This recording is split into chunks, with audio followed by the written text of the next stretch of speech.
Yo guys, what is going on? Today we're talking about Naruto x Boruto Ultimate Ninja Storm connections after what feels like a century.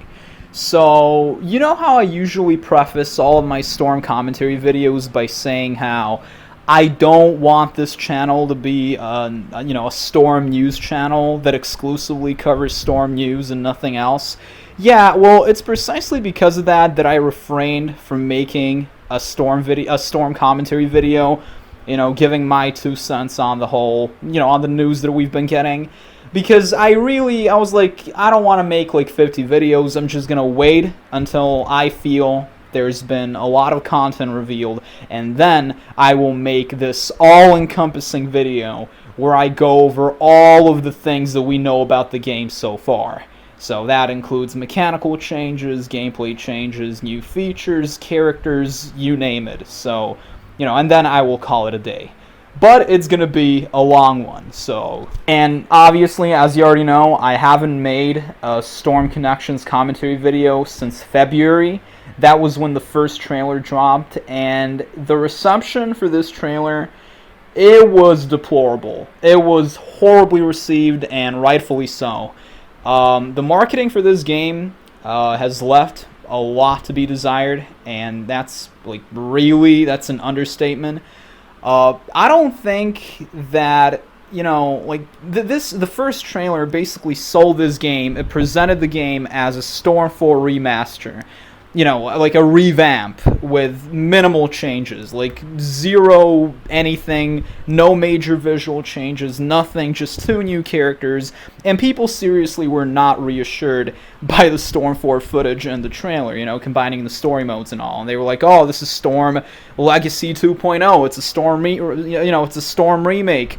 And that's not too far off the mark, but I would be hard-pressed to say that it's right on the money, But if there's one thing that I've learned from all of this, well, it's not really new. I already knew this, but, first impressions are imperative. They are seriously key, for everything. Even if you look at Boruto, I don't think Boruto is a bad anime or a bad show. I think that Boruto is pretty solid. The manga's pretty good. The fights are really nice. But because the first few episodes were so, Boruto's he was acting spoiled, this kind of tarnished the series as a whole. And now no matter what they do, it will never be, it will never recover. And it's kind of the same for Storm Connections.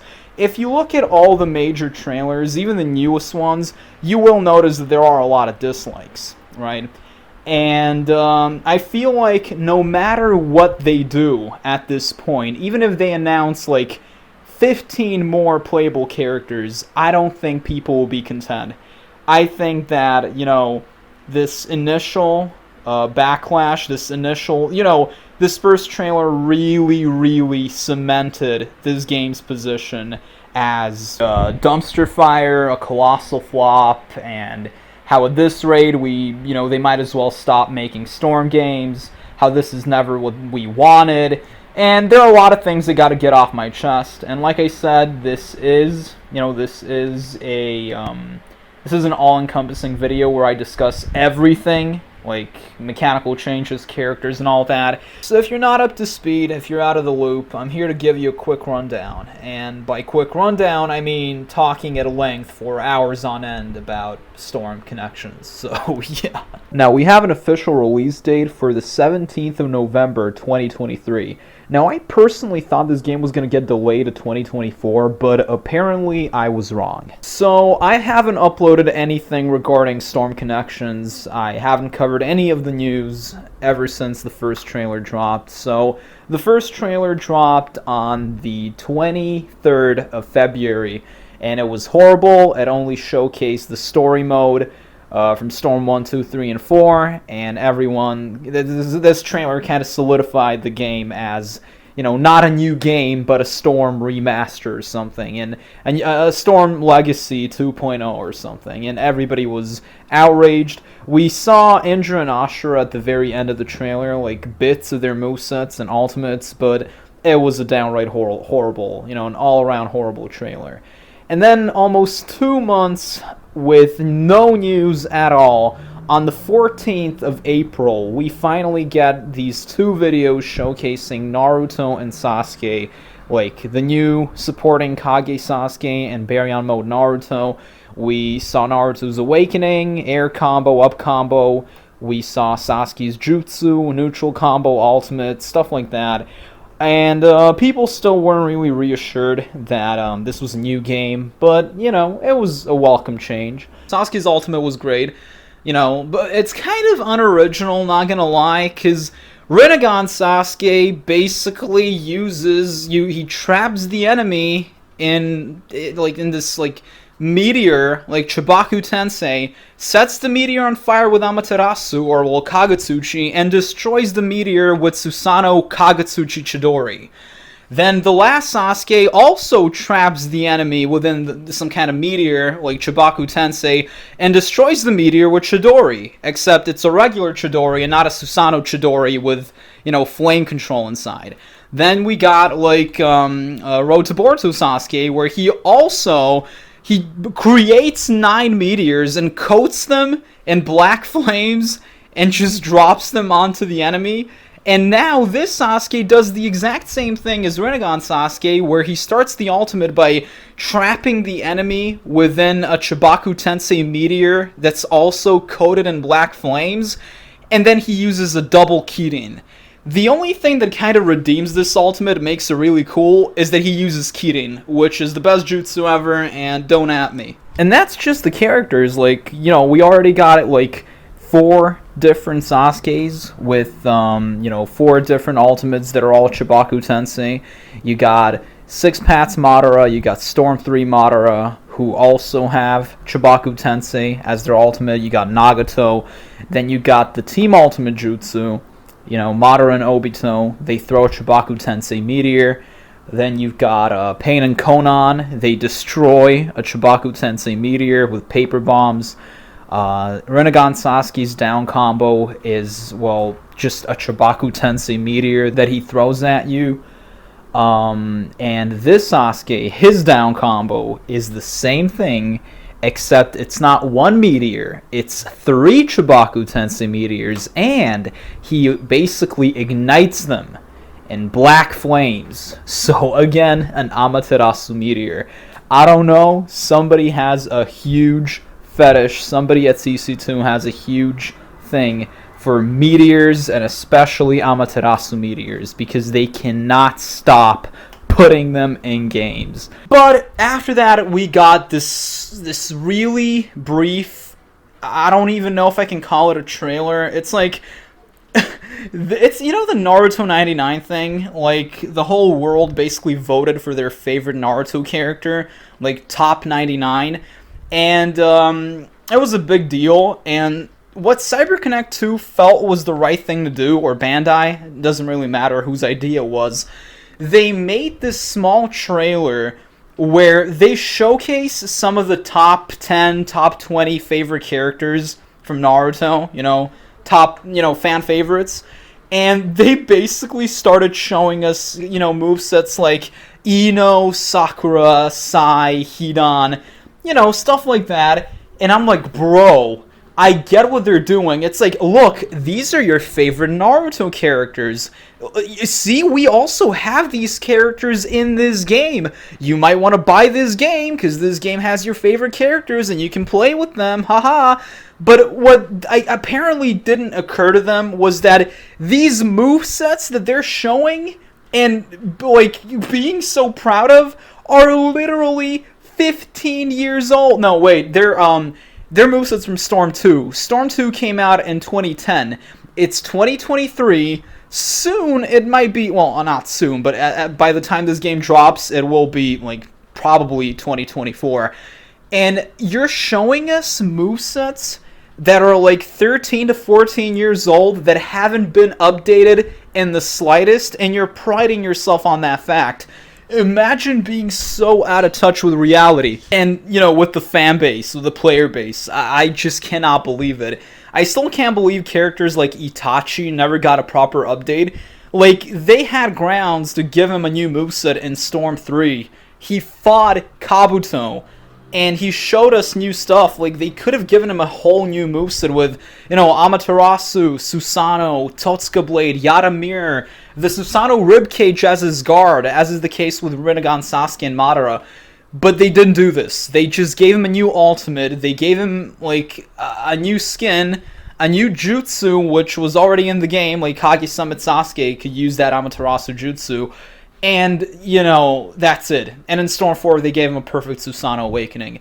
And they gave him a whole new slot, which is simply unforgivable, but whatever, it's CC2. So that trailer was on the 28th of April. Then we got this third trailer on the 13th of June. So on the 13th of June, again, almost 2 months of no news at all, we got a new trailer showcasing Naruto, Sasuke, Boruto, Kawaki, and Jigen. And we also got some gameplay videos of, Boruto, Kawaki, and Jigen. So that was on the 13th of June. And then, on the 1st of July, I think, there was, Anime Expo. Like, Anime Expo took place, and Falco X Risen, one of these advanced players, he went there and he recorded a lot of videos.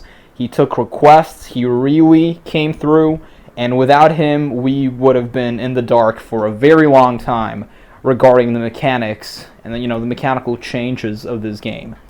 Then we got the fourth trailer, which showcased the story mode 2 days after Anime Expo, or no, during Anime Expo actually. It was on the 3rd of July, if I'm not mistaken. And it only showcased the story mode. Like, there's this original story, and that was it. So people were like, okay, it's going to be a different story. Then there was this other event called Hyper Japan. I think it took place in London, in the UK. And Poison Akami and E, they went there, and they recorded some videos, some gameplay. That was on the 22nd of July, if I'm not mistaken. So we got more, info about the mechanics. But it was nothing that we, didn't already know, so... And then we got the fifth trailer showcasing, the Kara, basically, Kashin, Koji, Boro, and Delta. And that was on the 21st of August. And then we had Gamescom, which was on the 24th of August. And people kept recording, we got a lot. We basically got the full movesets for every character. We got a lot of info. And that's basically the timeline so far. And yeah. So anyway, we've got 10 new playable characters for now. And it seems like this list is final. I hope I'll be proven wrong. But so we got Indra, Ashura, Naruto, Sasuke, Boruto, Kawaki, Jigen, Koji, Delta, and Boro. We also have an updated Awakening for Momoshiki. He has his anime design and a new moveset for his Awakening. We've got Sage Mode Mitsuki, which is also just an Awakening. And Sarda also has a new Jutsu in her Awakening, Chidori, and she has a new Ultimate. So there's that. Also, yeah, we've got some new Team Ultimate Jutsus, like the Kara. They have an amazing Team Ultimate Jutsu.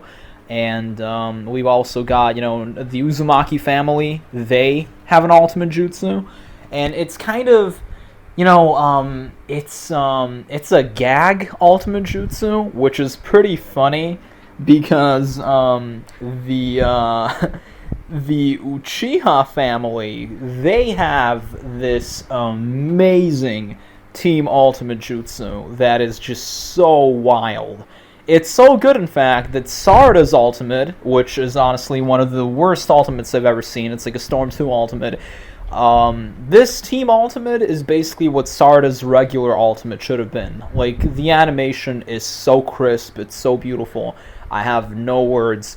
But, yeah, we do have some new Team Ultimates. Like, we've got Kawaki and Boruto. We got Naruto and Kawaki. So, yeah, there are quite a few new Team Ultimate Jutsus with... I'm pretty sure there will be more to come. And we also got costumes for Kakashi and Darui. So we got Darui's Kage costume, with the hood and all. It's just the costume, though, so... But Kakashi, man, and this is, once again, just this just exemplifies CyberConnect 2's laziness. So Kakashi in Boruto, he no longer has the Sharingan. He has 2 regular eyes. But if you look at the screenshot, you can see that Kakashi, he has his Boruto outfit, he has the new vest and all, but bro, he is keeping one eye closed. Why is he keeping one eye closed when he no longer has the Sharingan? There's absolutely no... This is a glitch, basically. But that's not the worst of it. So if you pay close attention, you can see that Kakashi is using Raikiri, so he's using Lightning Blade. And Kakashi can no longer use Raikiri in Boruto. Ever since he lost the Sharingan, he, has been unable to use it because he doesn't have the precision required to use Raikiri. And because, you can only use it with the Sharingan if you want to be precise. So instead, he has a new jutsu called Purple Lightning. And it seems that they did not give him this new jutsu. And I have no idea why. They're just so lazy, man. It's such a shame. By the way, the story, you have like this original story mode. So you have cutscenes, it looks pretty cool, and apparently you have this main villain called Mers or something. He's got a pretty cool design, and basically he's not an Uchiha, but apparently he has the Mangekyo Sharingan, and he can use this red Perfect Susanoo, and he wants to trigger the 5th Great Ninja War or something, and he apparently he's from the Rain Village and has, he's adopted Pain's ideology or something, and then there's some Nanashi girl who has some powers that he can use, and apparently everybody's hypnotized into fighting each other, including Naruto. So I'm not a fan of original story modes and original characters, but I mean, this does seem like a filler game, so, Also, all of the old stages from the previous Storm games are coming back. This is amazing because I'm one of those people who, I actually look at the stages. I go into practice mode, I disable the HUD, and I just walk around the map, and I just enjoy the music and the scenery. I think the backgrounds, the stages in, Storm games are absolutely amazing. And, Grassy Waves Prairie during nighttime is one of my favorite maps. It's one of my favorite stages, and now it's making a comeback. This is amazing. We finally, we no longer have to resort to stage mods or anything. This is an amazing move. I hope this means that the future Storm games, if there will be any, will also have all of these maps, so, That's absolutely, I am very much in favor of this, and I think this is a great change. Now, moving on, we have these simple controls that are completely useless. Why would you need simple controls, simplify controls, for a game like Storm? Now, I'm not saying it's a mashing game or anything, but, I mean, come on, you mash the attack button, you mash circle, you have 3 combos on the ground, you have 1 air combo, you have 2 jutsus, you have a grab, and you have an ultimate. In most cases, you just press 2 buttons to use a dash, a grab, a jutsu, whatever. I don't see why you would need any simplifying. I mean, this is Mortal Kombat where you have tons of moves, and you would need macros or something, and it's the same. I mean, in DMC you have auto assist, but at least I can understand, for DMC, because you got a lot of different moves and some people don't want to learn these moves. But in Storm, I mean, there's nothing to learn. Every character plays the same in terms of commands, so I kind of don't get it. I guess they're appealing to these, casuals to make, I don't know, maybe they're trying to appeal to a bigger audience or something. I really have no idea who they're catering to with this move, but I think it's pretty, yeah, whatever. I'm not going to rant about it. I mean, I'm pretty sure somebody will enjoy it or something. So, another thing is you can actually select the jutsu for your support. I don't know if this also applies to ultimates, but in Storm 4, for example, when you pick a leader, the first character that you pick in a team, you can only pick their jutsu and ultimate. So a lot of people, when they pick Rinnegan Sasuke, they always pick him first so they could, give him that Inferno-style Fireball Jutsu, which is like an incredibly overpowered jutsu. And so that they can give him that Susanoo Flame Control Ultimate, which is, it's got invincibility frames. It's probably the best ultimate in the game in terms of functionality. So, you can only pick this jutsu and this ultimate if you have Sasuke on your team as the leader, so as the first character. But if you want to pick another character as your leader so you can have better tools, and you want to pick Sasuke as your other teammate, you can't you can't change his jutsu or ultimate. So you're stuck with his Onyx Chidori, which is a terrible, terrible jutsu, and his default Takumi Kazuchi ultimate, which is also a terrible ultimate in terms of functionality. Of course, you can't land it properly. So his default jutsu and his default ultimate are horrible, and that's exactly why you always pick him first in Storm 4. But now you don't have to do that. You can actually pick the Inferno Fireball for him, and even though he's a support, right? Even though he's your second teammate and not the leader. So I think this will make certain characters go higher up on the rank list. So yeah, I don't know if this also applies to ultimates or only jutsus, but yeah. Another thing is you can actually, like when you call your support, they will use a jutsu, right? And Sasuke's first jutsu, for example, is the Inferno-style Dragon Flame Caterwall. So when you call Sasuke, he will use this jutsu. However, you can make it so that the character you call uses his second jutsu. So Sasuke can use the switch tech, the Amino Tajikara, as a support to swap places with the enemy. This is incredibly hacks. And I don't really know how you do it. My friend explained it to me. I think you're supposed to, I don't know if you hold the support button or you press, forward or any directional key plus support button. I'm going to have to ask him, so don't quote me on this. But this is also it adds a lot of variety. Another thing you can do is you can pick different colors for your characters. You can finally have black cloak, Momoshiki and all that, so I think that's pretty cool. I mean, I like that change, so yeah. Now, regarding the mechanical changes, I actually noticed some of them. My friends and I, we noticed some of them before it became public knowledge, and I was going to make a video documenting my discoveries. But because I'm so lazy and because I procrastinate, everyone beat me to it, and these changes were covered by these bigger channels. So this happens a lot with me.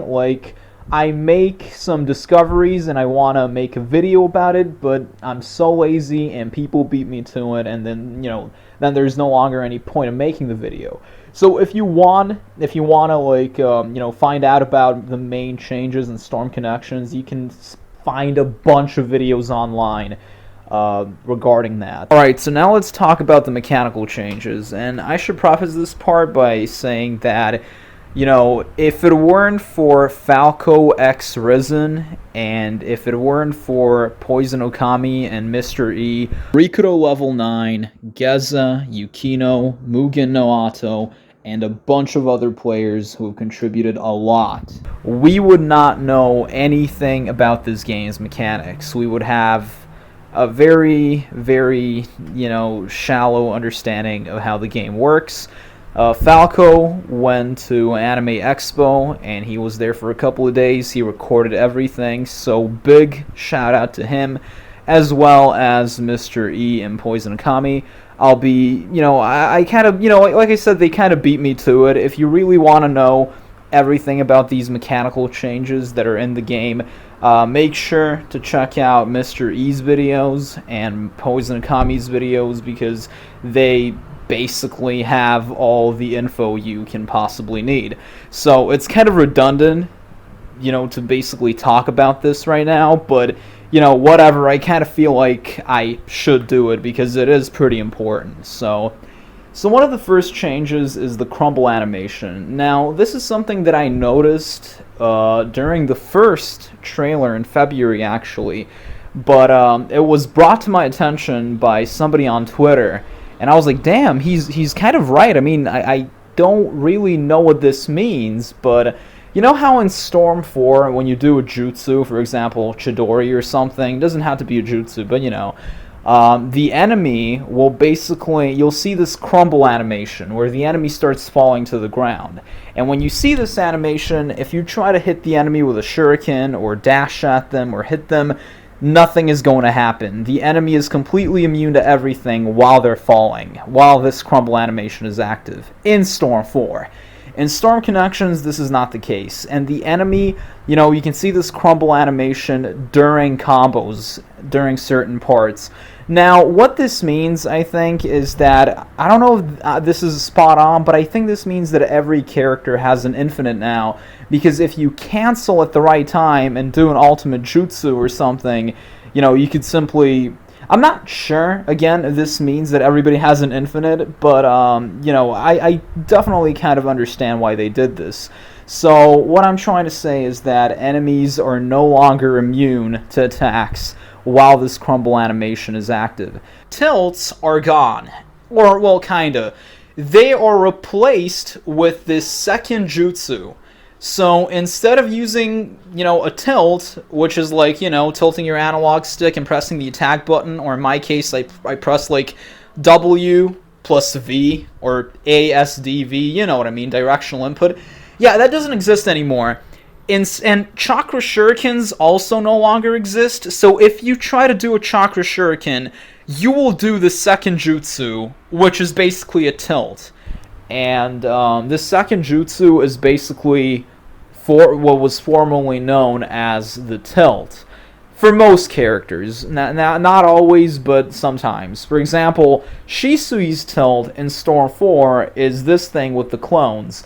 But in Storm Connections, this is a second jutsu, and you activate this by using the Chakra Shuriken command.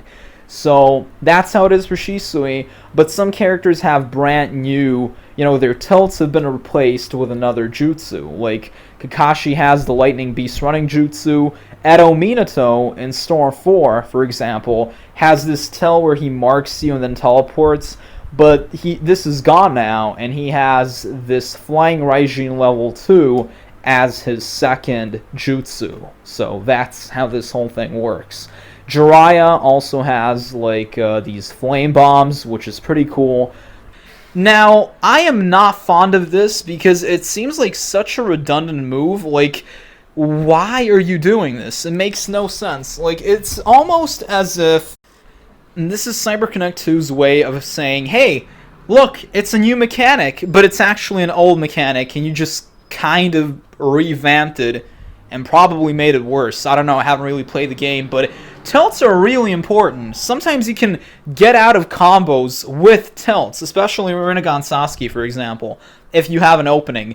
But I don't think that's possible now with this second jutsu, because you would need to spend chakra on it.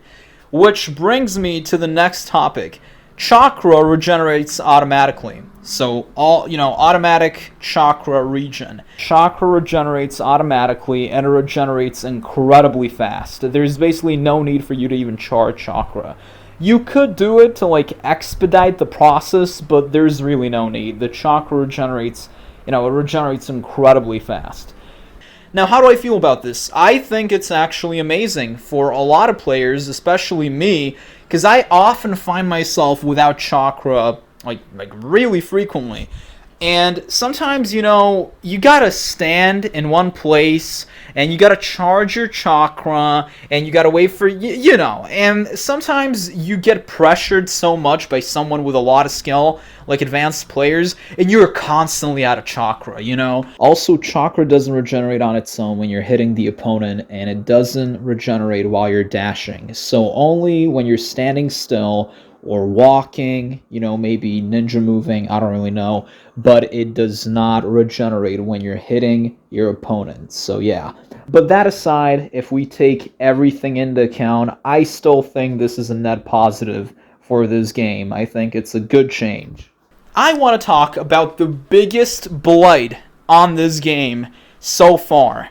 I haven't played it, obviously, but this sounds like a complete disaster that could just completely break this game. And that is the implementation of this new counter. Now let me explain. The counter mechanic made its debut in Storm Revolution, and it was like Storm Revolution was a bad game, all around. It had a lot of weird, just weird mechanics that would adversely affect the game. But the most annoying one by far was the counter. So if you got countered in Storm Revolution, you would get stunned for like 5 seconds. You would not be able to sub, even if you had subs, and your opponent could do virtually anything to you. An ultimate, attack pill ultimate, infinite combo, whatever, and you're done. So this was incredibly, incredibly hacks.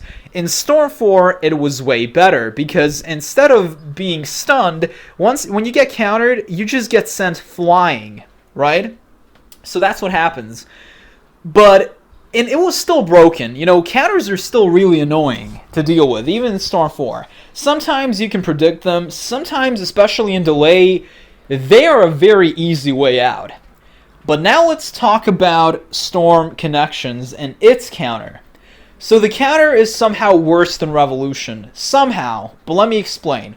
So once you get countered in Storm Connections, you don't get sent flying. Instead, you get staggered. This is better than Revolution in that in Revolution you get completely stunned, and even if you have subs, you can't sub. Here, if you have subs, you can sub, but if you're out of subs, it's over. For the way I see it, it's completely over. Now, this wouldn't be... this is horrible, right? But it is made exponentially worse by the fact that counters are now infinite. In Storm Revolution and 4, countering costs Chakra. In Storm Connections, it doesn't. You could only counter 3 times in a row in Storm 4 and Revolution, and each time you counter, your Chakra bar depletes, so you're left with less Chakra. So it's kind of like this risk-reward system. Now, you're being encouraged to counter more than ever, especially because the reward is so great. Now, this is just terrible because a lot of players are zoners in Storm in general, and they rely on counters because they have no skill. But now, this is going to encourage even more static play as opposed to more dynamic and aggressive play styles, which is completely counterproductive because this isn't what they're going for. And let me explain. One mechanic that I forgot to mention now, I did briefly gloss over it, but I didn't fully mention it, is that basically when you are on the ground, in Storm 4, when you're on the ground after getting hit by a combo or a jutsu, and the enemy tries to dash you or do a jutsu or an ultimate, nothing's gonna happen. It won't affect you because you're on the ground. You have invincibility frames, basically, But in this game, when you're on the ground, you are not safe. You are very much vulnerable. So let's say, look at this, B is on the ground, right?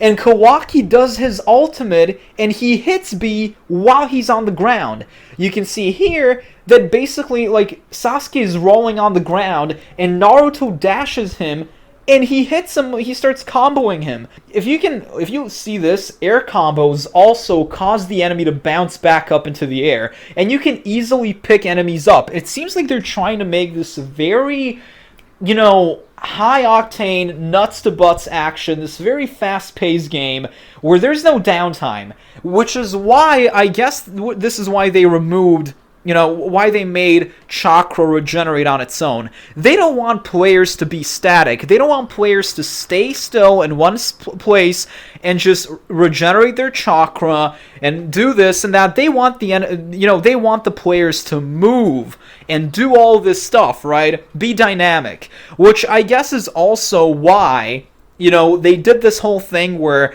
you can, fuck that. We're not going to let you, we're not going to wait until you get back up on your own. We're hitting you anyway. But you need to, and if you look at the game, it seems that it runs at 60 FPS, but it seems to be native 60. Storm 4 runs at 30 FPS. There's also an option to run the game at 60 FPS, but it's terrible because it's fake 60. The animations are really weird. It's too smooth. It's fake, and it has a lot more glitches.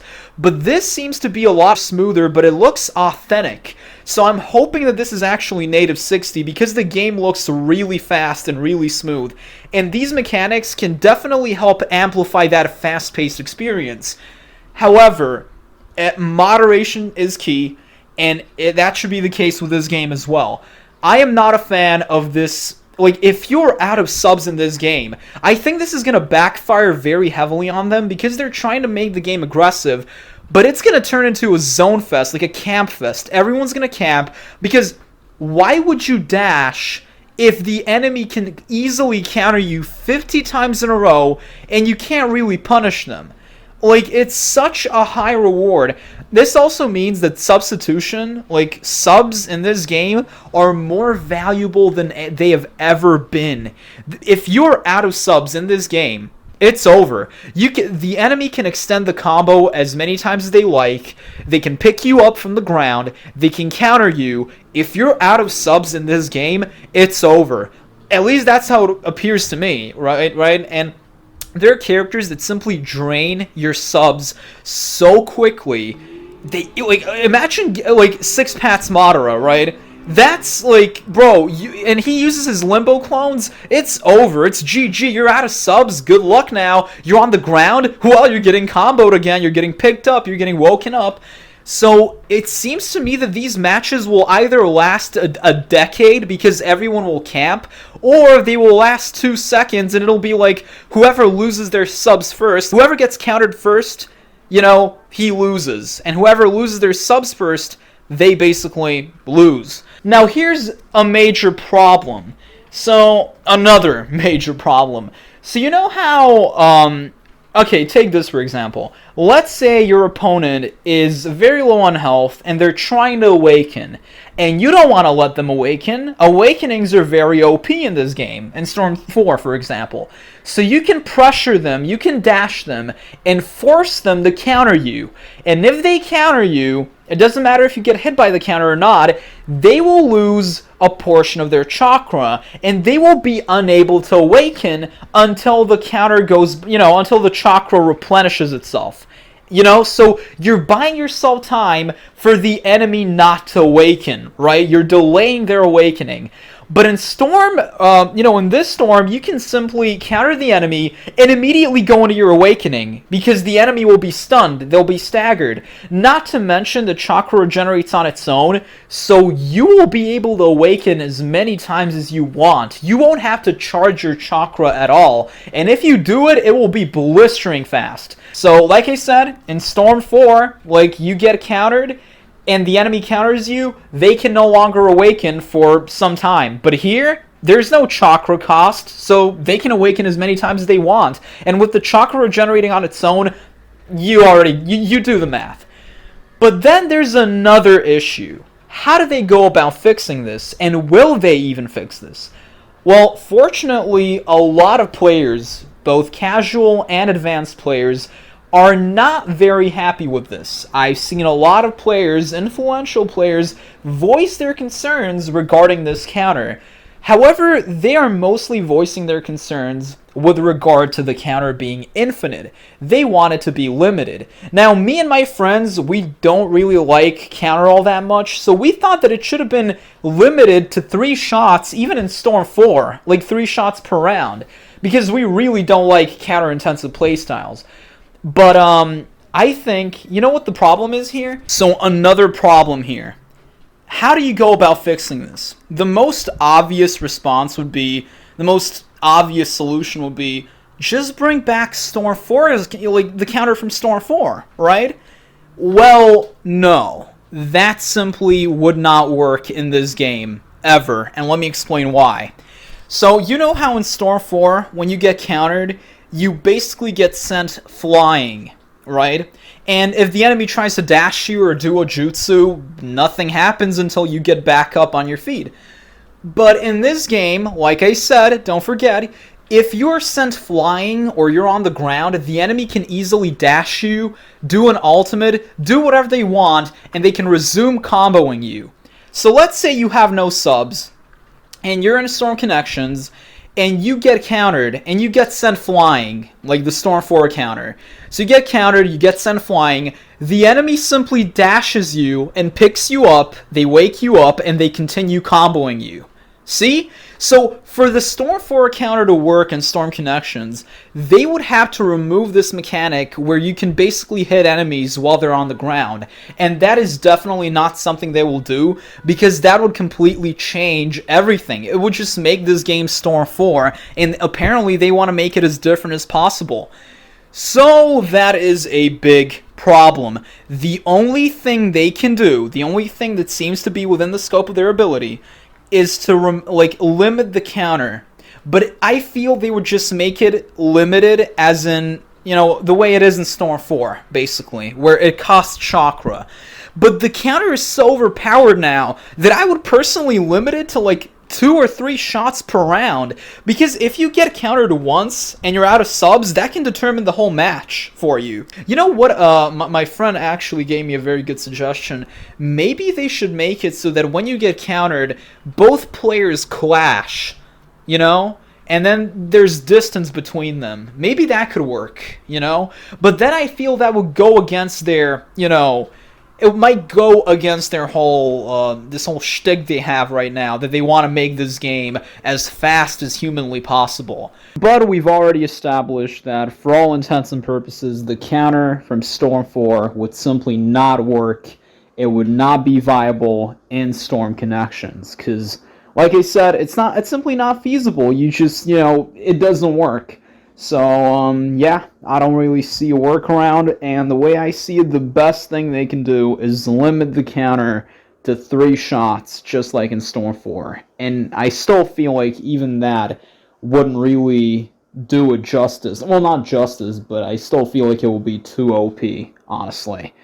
But, at any rate, it doesn't really matter. So, I guess this is what we gotta work with. I personally still think that this is that it should be limited to 3, but, I don't know, man. I'm not sure how I feel about this, because the counter is the only means of defense in this game. And because this game is very, very offensive. It's very, very aggressive. It favors aggressive play, which is good, but I feel like it's kind of brain dead to an extent.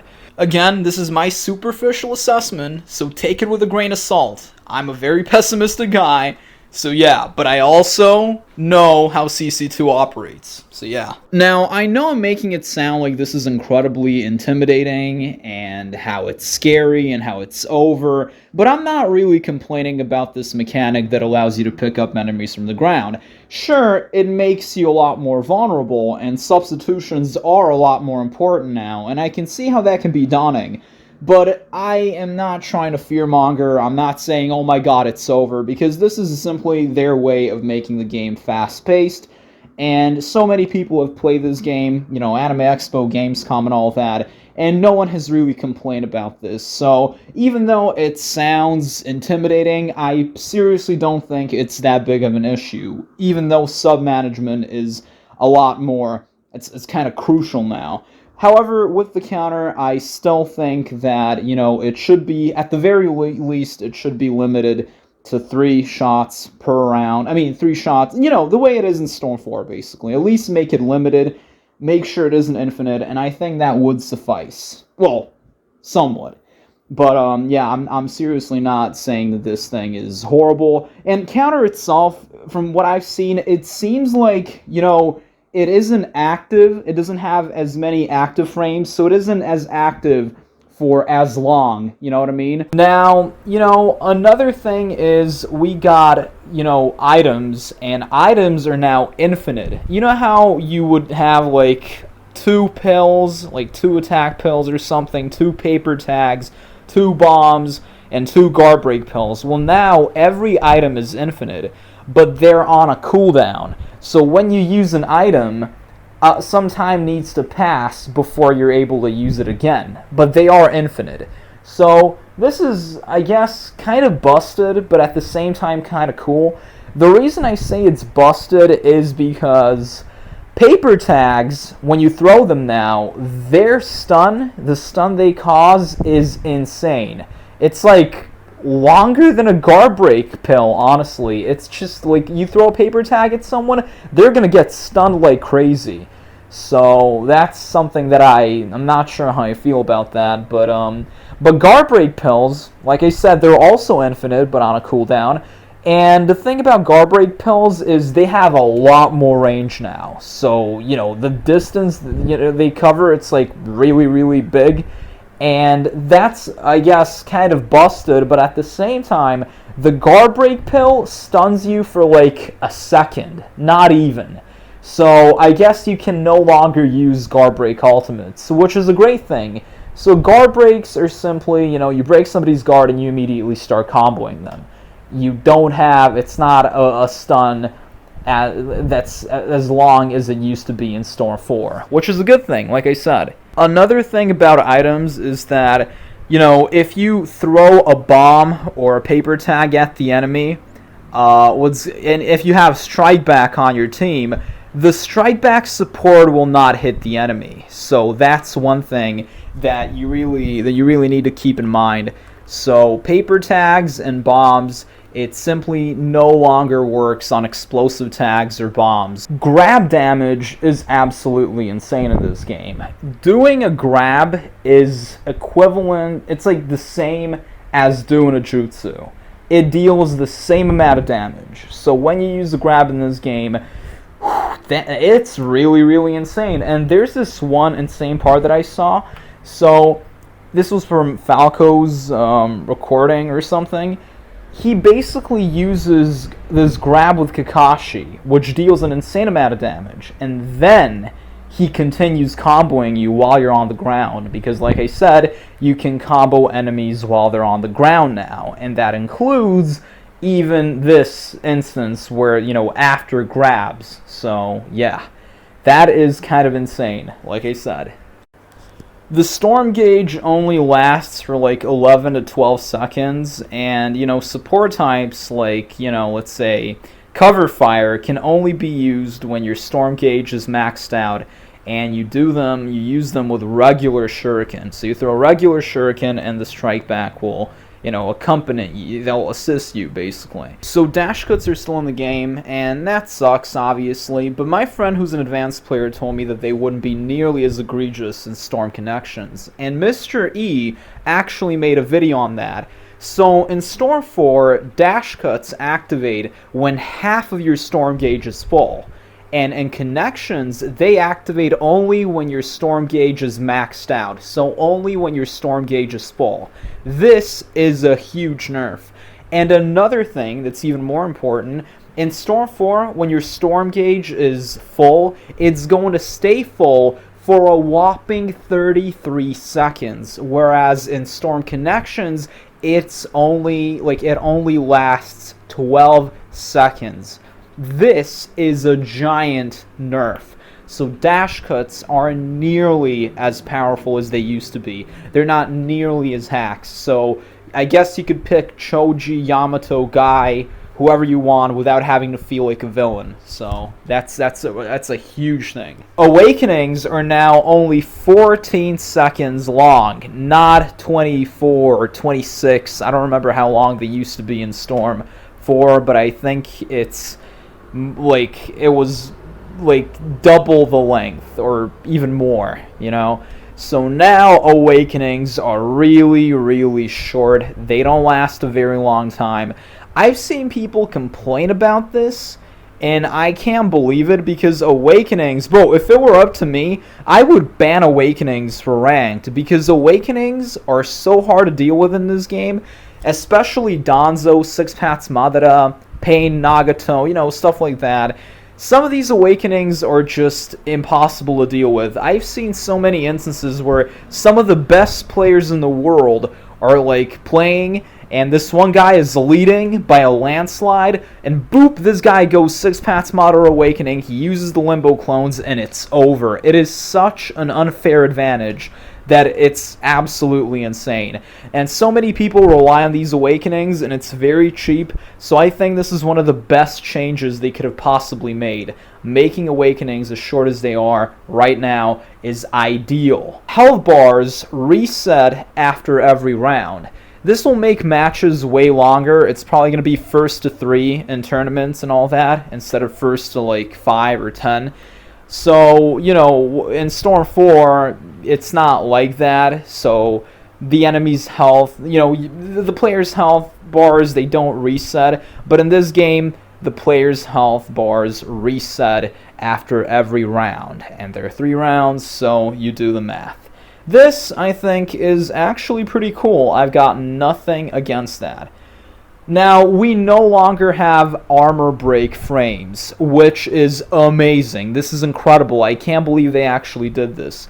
So, armor break is when your costume breaks, and in Storm 4, when this happens, you'll get this really annoying zoom-in effect that your armor has just been broken, and this can mess with combos. It can completely kill the flow of the game, especially for advanced players, and it's something that they have especially been asking for. You know, they've been asking for this thing to get removed, and finally they listened to this request. So it's very, very good that armor break frames are gone. Armor break is still in the game, but armor break frames are simply gone. So that's pretty cool. Now, switch takes your whole support gauge. So when you switch, it takes the whole support gauge, but it fills up twice as fast as opposed to Storm 4. So it's kind of, I don't know if that's a nerf. It's not a buff, but you know, it just fills up way faster, but it takes the whole gauge, not half of it. Substitutions no longer fill up while you're getting hit. So in Storm 4, when you get hit, with each hit, your substitution bar kind of fills up, and eventually you will get your sub back. In Storm Connections, this is not the case. Once you lose your subs, you're going to have to wait like, how long again? Was it 20 seconds, 15 seconds? I kind of forgot, but you got to wait a pretty long time. Otherwise, it's over. So like I said, substitutions in this game are of paramount importance. They are imperative, and I cannot stress that enough. So, yeah. Next, we have the fact that, you know, guard is very weak in this game.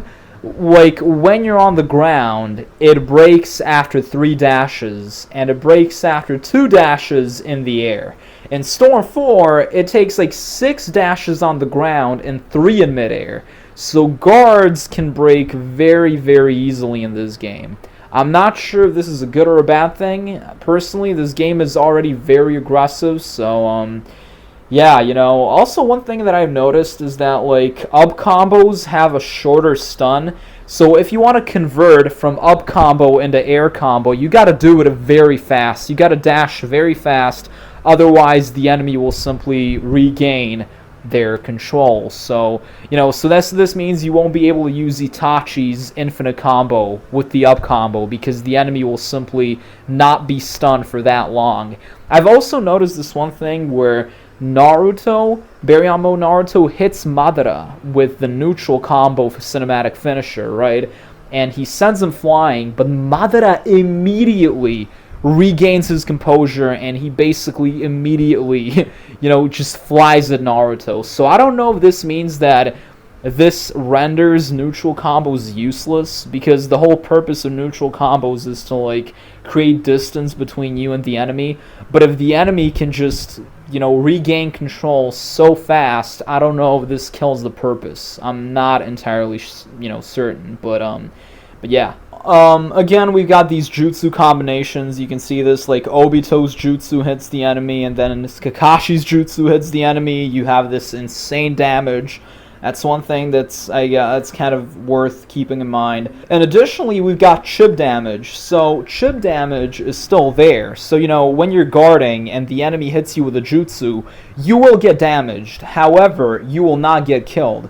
In Storm 4, when your HP is 0 and your enemy hits you with a jutsu while you're guarding, you will die. But in Storm Connections, this is not the case. And this is absolutely amazing because just a few days ago, I was about to make a comeback, and I failed because my HP was 0, and I was guarding, and my opponent hit me with a jutsu, and I died. So this is really, really good. I'm glad they implemented this. Now, another thing is that you can cancel the animation in this game. So while using a combo, right, in Storm 4, you use a combo, and you want to use a jutsu, right? So you spark Chakra, and you input the jutsu, but it won't come out immediately. It will take some time. In Storm Connections, this is not the case, and the jutsu will come out immediately. Like, the millisecond you input the jutsu, you will cancel the animation, and you will be able to do the jutsu as soon as you spark Chakra. This is very, very important. Now, we also have damage scaling, and what this means is the more you hit the enemy, the less damage you will inflict.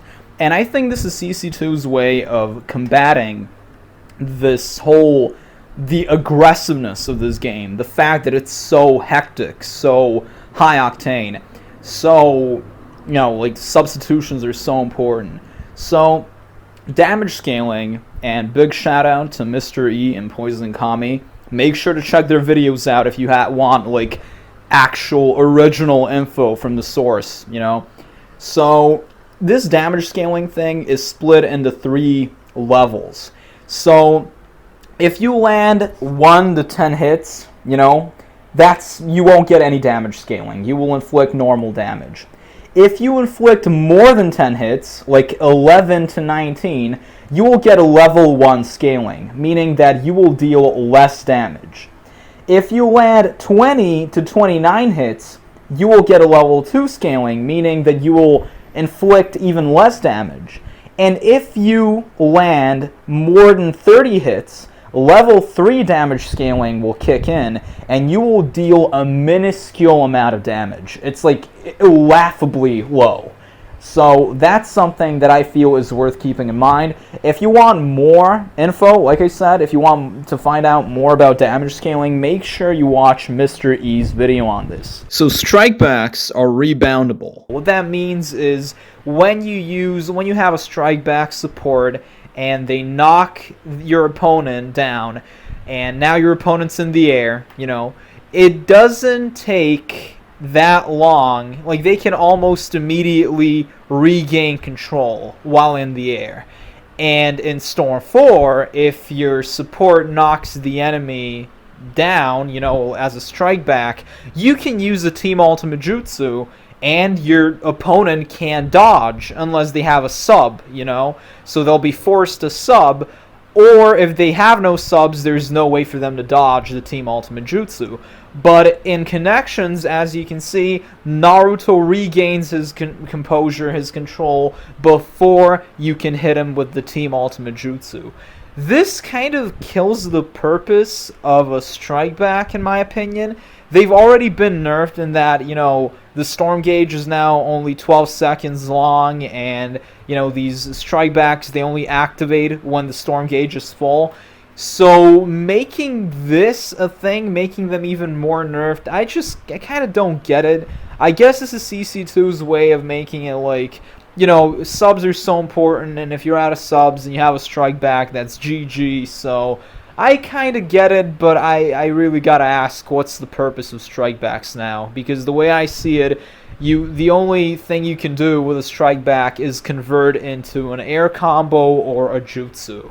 And I'm not even sure if that would work, like jutsus. So, yeah. The next thing is switch actions don't get refunded. So what that means is you could basically get hit by a jutsu and switch at that exact right moment. And what will happen is you will lose health, but because you switch to a different character upon impact, you will regain your lost health immediately.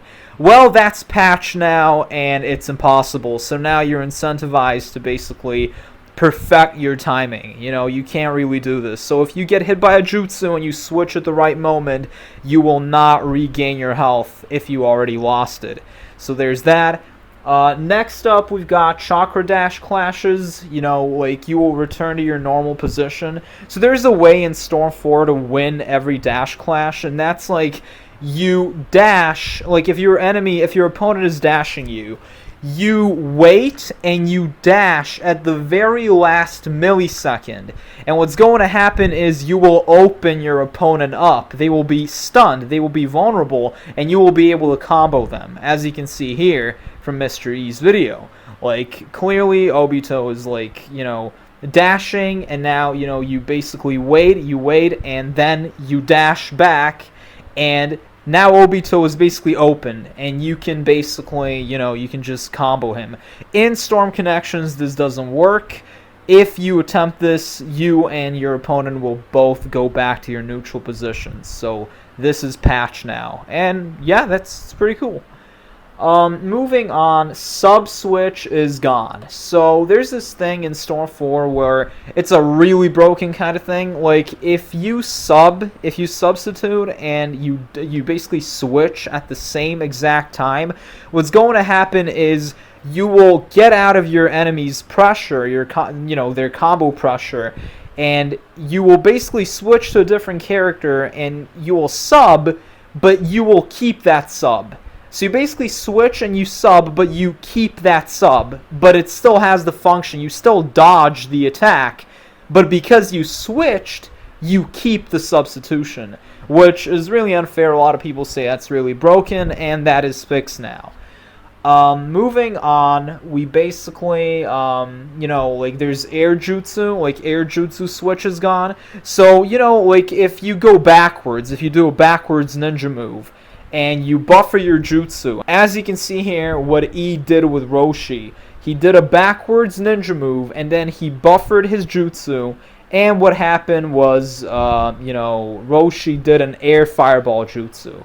So even though he did this backwards ninja move on the ground, when he did this jutsu buffer, what happened was the game registered Roshi as being in midair instead of on the ground. Well, in Connections, apparently that is no longer the case, and if you attempt this, you will get, your character will do a grounded jutsu. So, yeah. Oh, and apparently you can no longer use ninja move shuriken in midair. You can use them on the ground, apparently, but you can't use them in midair. If you attempt to use them, you'll just throw a shuriken. So it's just like, when you jump and you throw a shuriken, that's what happens when you attempt to, like, move in the air while using a shuriken. So I guess they did this to, like, limit your dodging options, which already kind of doesn't make sense, since, like, the game doesn't really have a lot of defensive options, save for the counter. But, I mean, they nerfed the switch tech, so, with this new update, you wouldn't be able to catch someone flying through the map without tech being free, so. Now, I really gotta mention Sasuke's second jutsu, his Ame no Tajikara, or, his Rinnegan switch tech. So, the way this jutsu works is you basically do the jutsu, and you swap places with the enemy, right? So, you swap places with your opponent. Now, here's the thing. You can do this from, like, any distance. There is infinite range. Like, your opponent can be, like, not halfway across the map, but literally on the edge of the map, and you can still switch places with them. So there is no range limit. On top of that, this jutsu takes a minuscule amount of chakra, so you can do it like 6 times in a row before you fully run out of chakra. So there's no cooldown. But it doesn't matter, because even if you do run out of chakra, in this game chakra regenerates automatically, so you could pretty much spam this move infinitely. It doesn't matter if your opponent is on the ground or in midair. It doesn't matter if they're standing still or moving, dashing. It doesn't matter if they're guarding. Like, even if they're blocking, you can't block the jutsu. You will still switch places with Sasuke. So this is very, very problematic. It can, it can make for some very amazing setups that are very stylish, but competitive play is kind of affected by this. Now, let me explain. Look at this. So here, Sasuke summons Hinata, and Hinata is basically the support, and Hinata does her barrier jutsu, right? And then Sasuke switches places with Kawaki, and now Kawaki is next to Hinata instead of Sasuke, and he gets hit by Hinata's jutsu. And you kind of got to account for this. Sure, you could block, but you're still like, even if you block the attack, the Hinata's jutsu, he can just switch to Hinata and continue to combo you. Again, that's very, very insane. Another thing that can happen, and this is another instance, so how you can do switch jutsus in, Storm? Basically, you use a jutsu with, let's say, you use a jutsu with a certain character, and you switch to another character, but the character you basically did a jutsu with will still do a jutsu. So in this case, the player basically uses Sasuke's Ame no Tajikura, he uses the switch jutsu, and he switches to Jigen. So what happens is, Sasuke swaps places with Sakura, and now Sakura appears where Sasuke was, but you switch to Jigen, so you immediately start comboing Sakura. Now, these are only some of the instances that you can have with Sasuke's jutsu. But one thing that I really have to mention, and it's kind of scary, I want to believe that there is a workaround, a way to circumvent this, but I'm not sure. So, that's Sasuke's jutsu. Very hacks, very confusing. Like, you could just get out of harm's way, you could make her some very confusing setups. But now, we have Delta's Awakening action. Delta's Awakening action is self-destruct, and from what I can tell, she can do it twice. Like, she has 2 self-destructs. And what does this do? Well, it basically kills you. You can have 100% health. This jutsu will kill you regardless. And I'm like, that reminds me of Danzo's reverse tetragram sealing jutsu, which is his awakening action. Basically, if you don't know, in Storm Force, Danzo can, when he goes into his awakening, he can use this awakening action, and if your enemy is nearby and they're not blocking and they're out of subs, this jutsu will kill them. And even if you're leading, even if you have like 100% health, if you get caught by this, you're dead. And, Delta's jutsu is basically the exact same. Or, well, her awakening action. Oh, and did I mention it's unblockable? So, you can't block it. You can't block this thing. Now, what else is very important to note about this? Well, it kind of takes a long time to charge. Maybe it's not as OP as Danzo's tetragram sealing jutsu, but here's the thing. You can now, like, if you have Delta and Sasuke on the same team, so you use this awakening action with Delta, and then you call Sasuke, and Sasuke does this switch tech, and he swaps places with the opponent. So, because, you have Delta, she's doing this awakening action, and Sasuke is right next to her, and now he swaps places with the enemy, and now the enemy is right next to Delta. And because, even if the enemy is blocking, this jutsu is unblockable, so they will get killed. Unironically, you can't escape it. You can't escape Sasuke's jutsu, because like I said, Sasuke's jutsu was unblockable. Doesn't matter where you are, doesn't matter what you do, when he swaps places with you, you will be affected. So at this point, Delta's doing her jutsu, her awakening action, and now, Sasuke swaps places with the opponent, and the opponent is now right next to Delta. And even if he's blocking, it doesn't matter because Delta's awakening action is also unblockable, so you get killed. And let's say this doesn't work immediately, she still has another awakening action, from what I can see, that's also self-destruct. Oh, and on top of that, Danzo. So let's say you have Danzo, you got Danzo, Sasuke, and Delta on the same team, the Suicide Squad.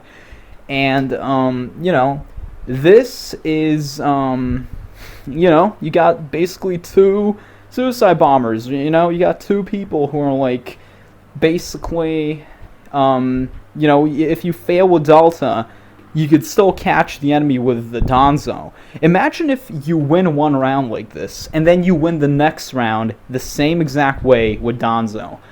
This is kind of problematic. Maybe there is a way to, like, prevent this by using a barrier jutsu. Let's say you use Almighty Push, or Neji's Rotation, or Hinata's, 8 trigram, 64 palms.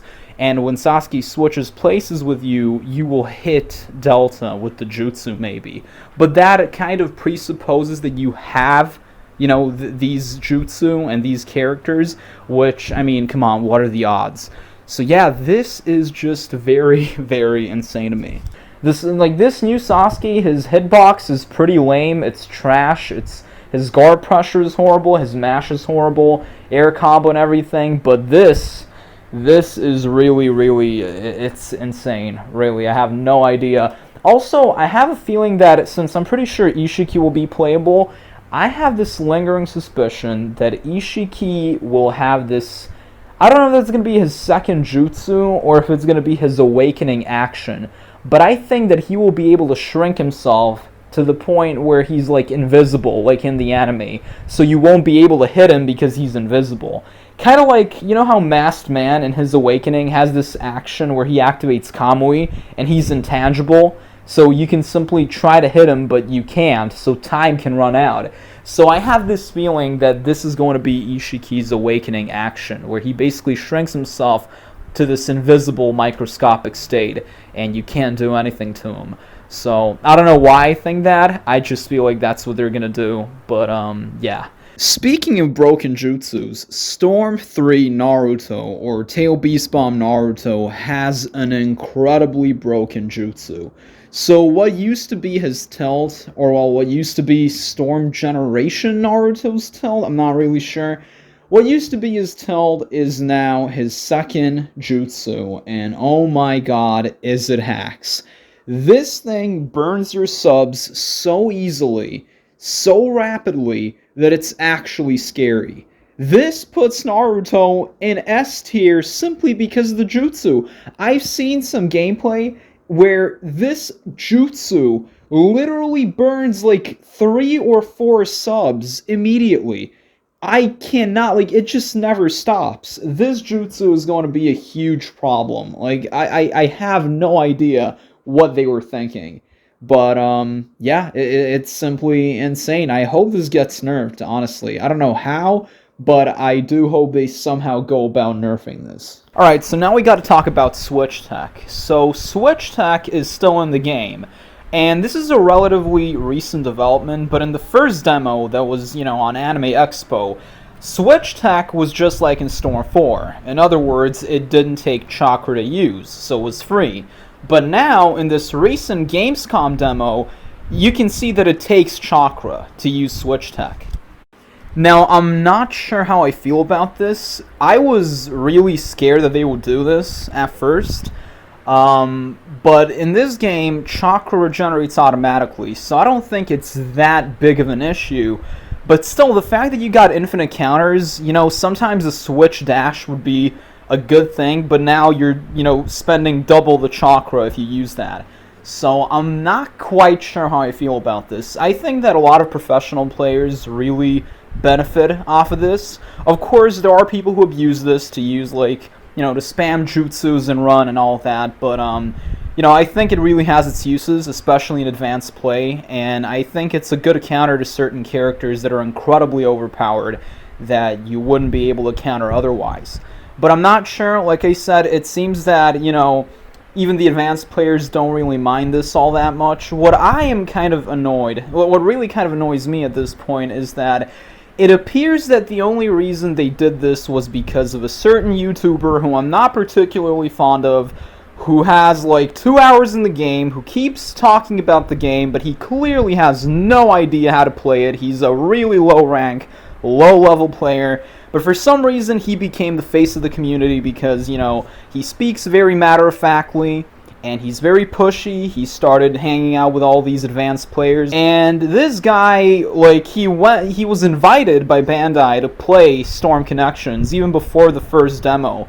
and he showed them switch tech, and he was like, "Yo, this is a glitch. This is a glitch. You gotta nerf. This doesn't take chakra, bro." And they actually listen to this guy. Now, all right, maybe this isn't such a bad thing, you know, like I said, because chakra generates automatically in this game. But the fact that this guy is someone who CC2 or Bandai are willing to listen to is something that I'm not really fond of. It's really scary that somebody who has zero experience with this game but speaks so matter-of-factly, you know, everybody thinks that, oh, see, he said this, so it must be true. I watched one of his videos of this person I'm not naming, but you already know who I'm talking about.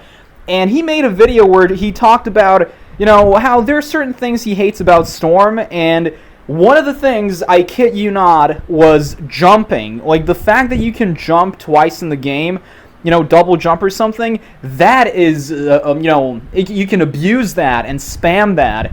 And the things that he has gripes with are things that only the most casual players are incapable of countering. Like, it's surreal to me, and people look at this, and he gets a lot of views, and they go, "Oh yeah, this guy knows what he's talking about."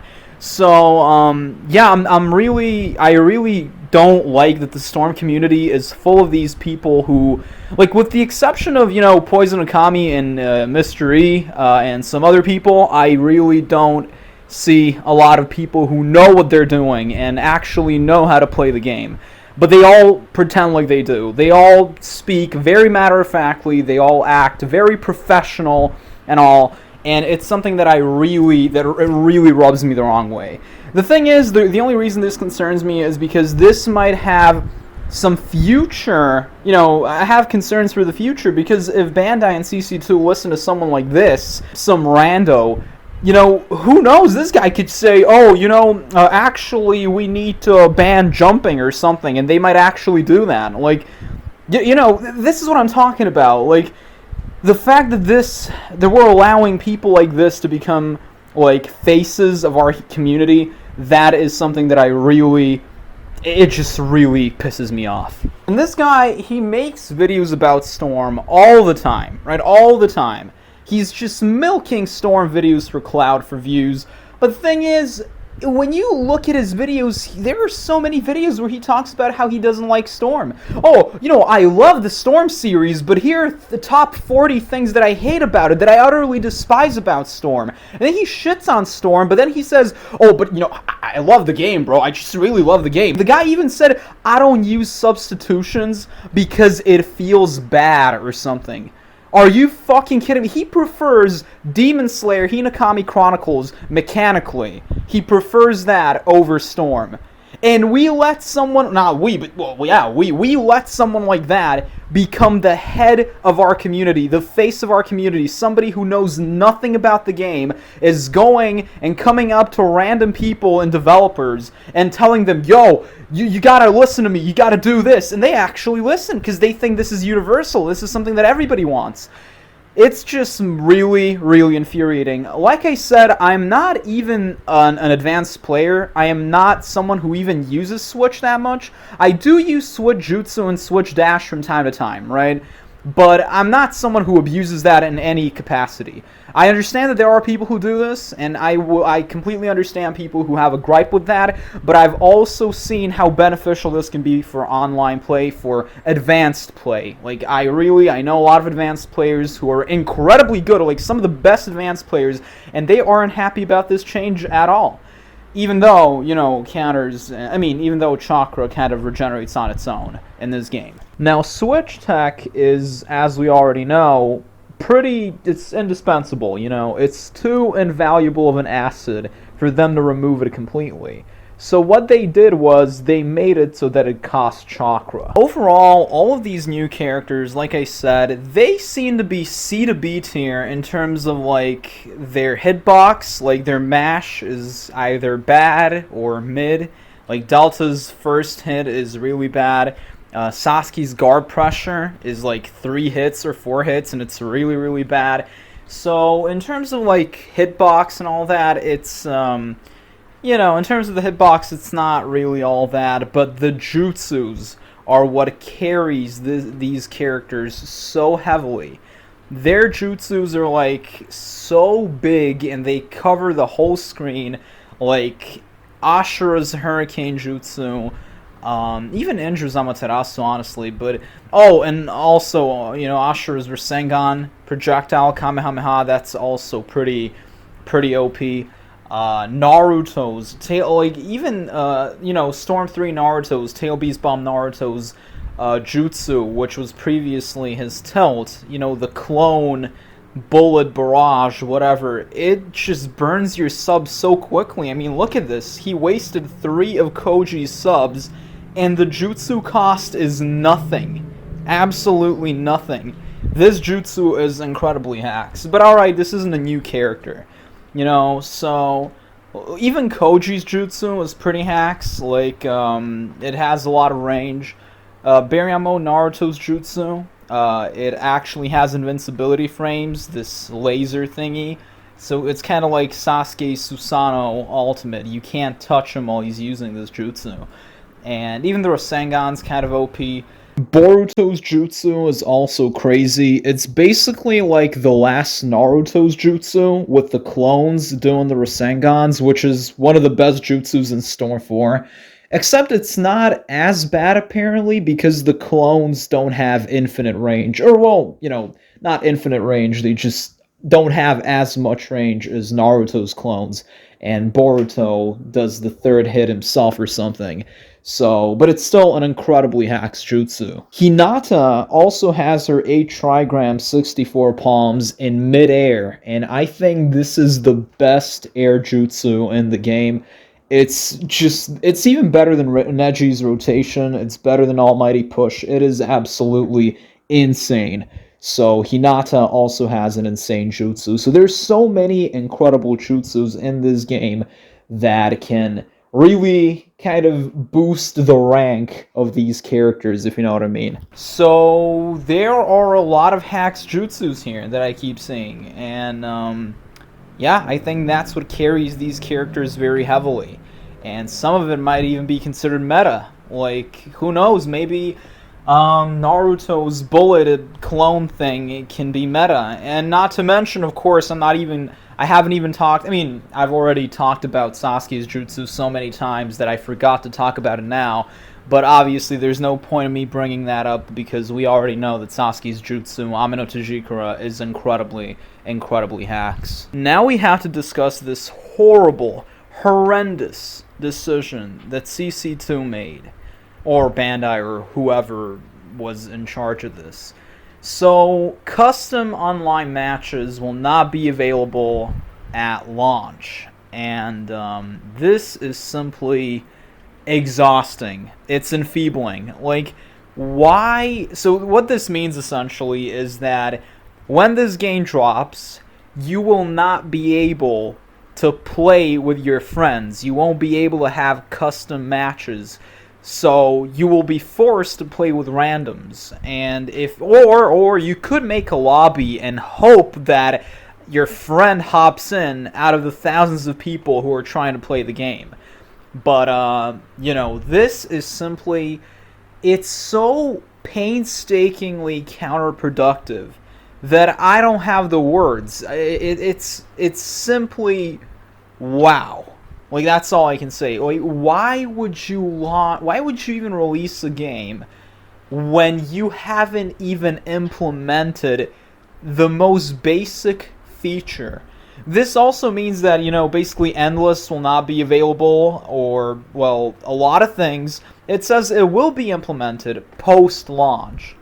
Bro, we've been waiting for this game for a very long time. Like, it was announced in February. It's been, well, I'm not going to say it's been almost a year, but the game is coming out on the 17th of November. So, like, what? That's going to be like, I don't know, 9 months or something, right? Since its announcement. Not to mention that we've been waiting for this game for almost 8 years. And you're telling me that you couldn't implement something like this? Like, why not delay the game at that point? Like, I was certain and this game would get delayed.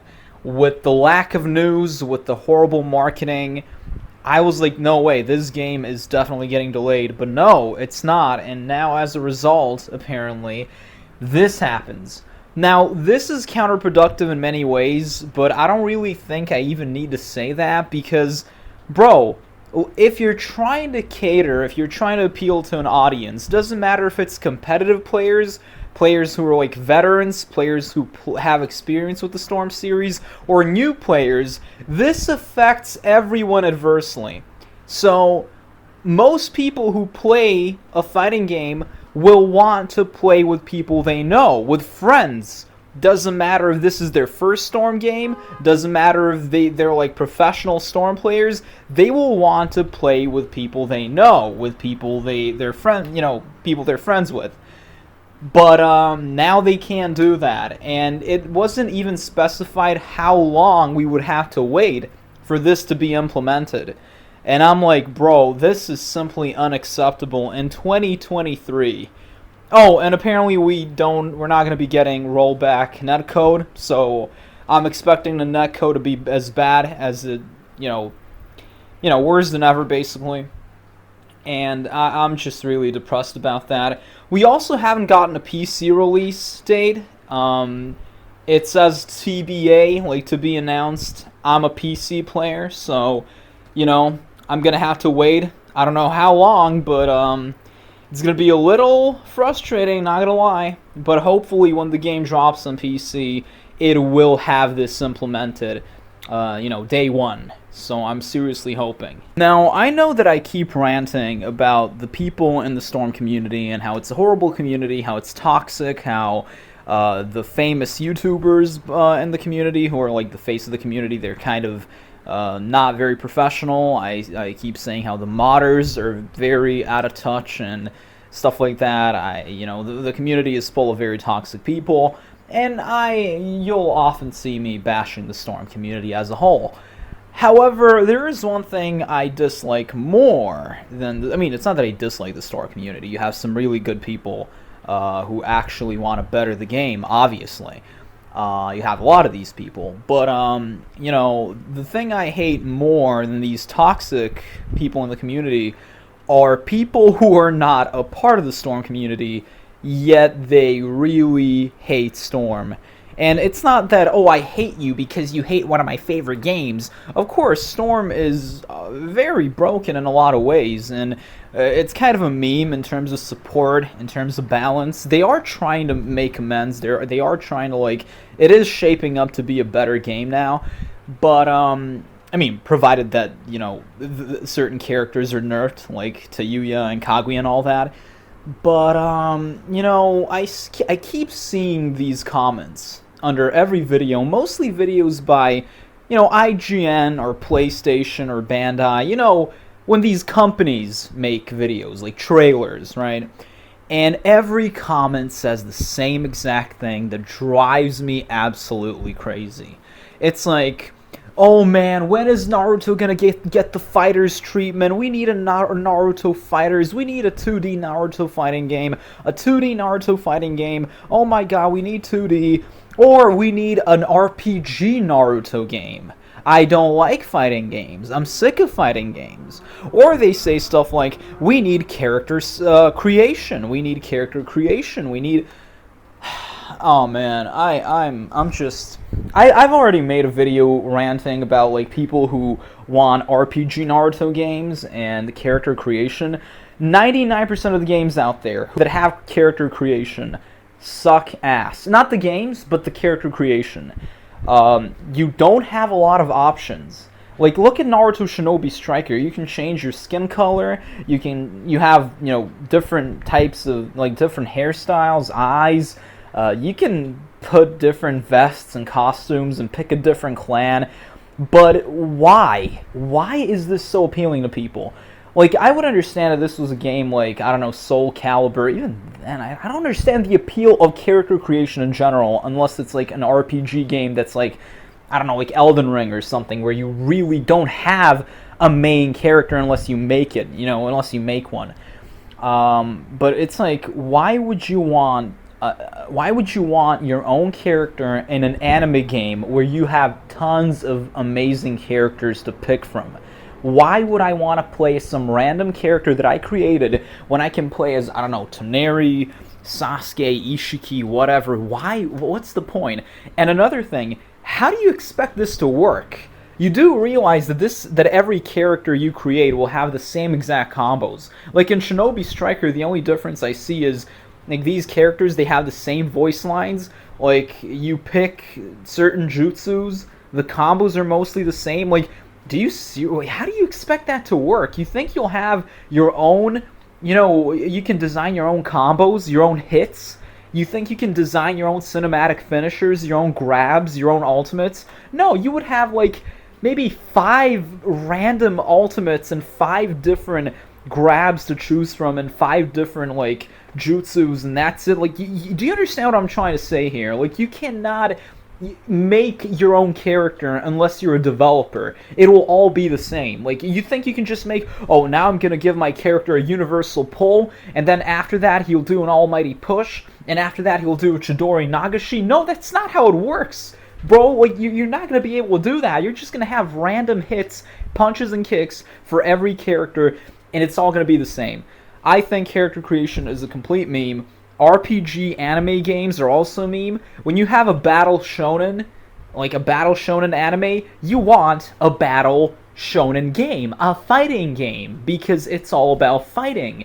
Why would I want to explore the world? I mean, okay, look, I would like free roam. Like Storm 1 had kind of like a cool free roam, but it's always welcome, free roaming. But that shouldn't be the focus of the game. Look at Dragon Ball Kakarot. I think the game is a complete flop in terms of what it actually is. It's not a fighting game. Every character just mashes. You've got nothing. It's got zero complexity. It's all about exploring the world, and it's fucking boring. Now, sure, some people will disagree with me on that, but I simply disagree with them in thinking that it's exciting. I think it's not.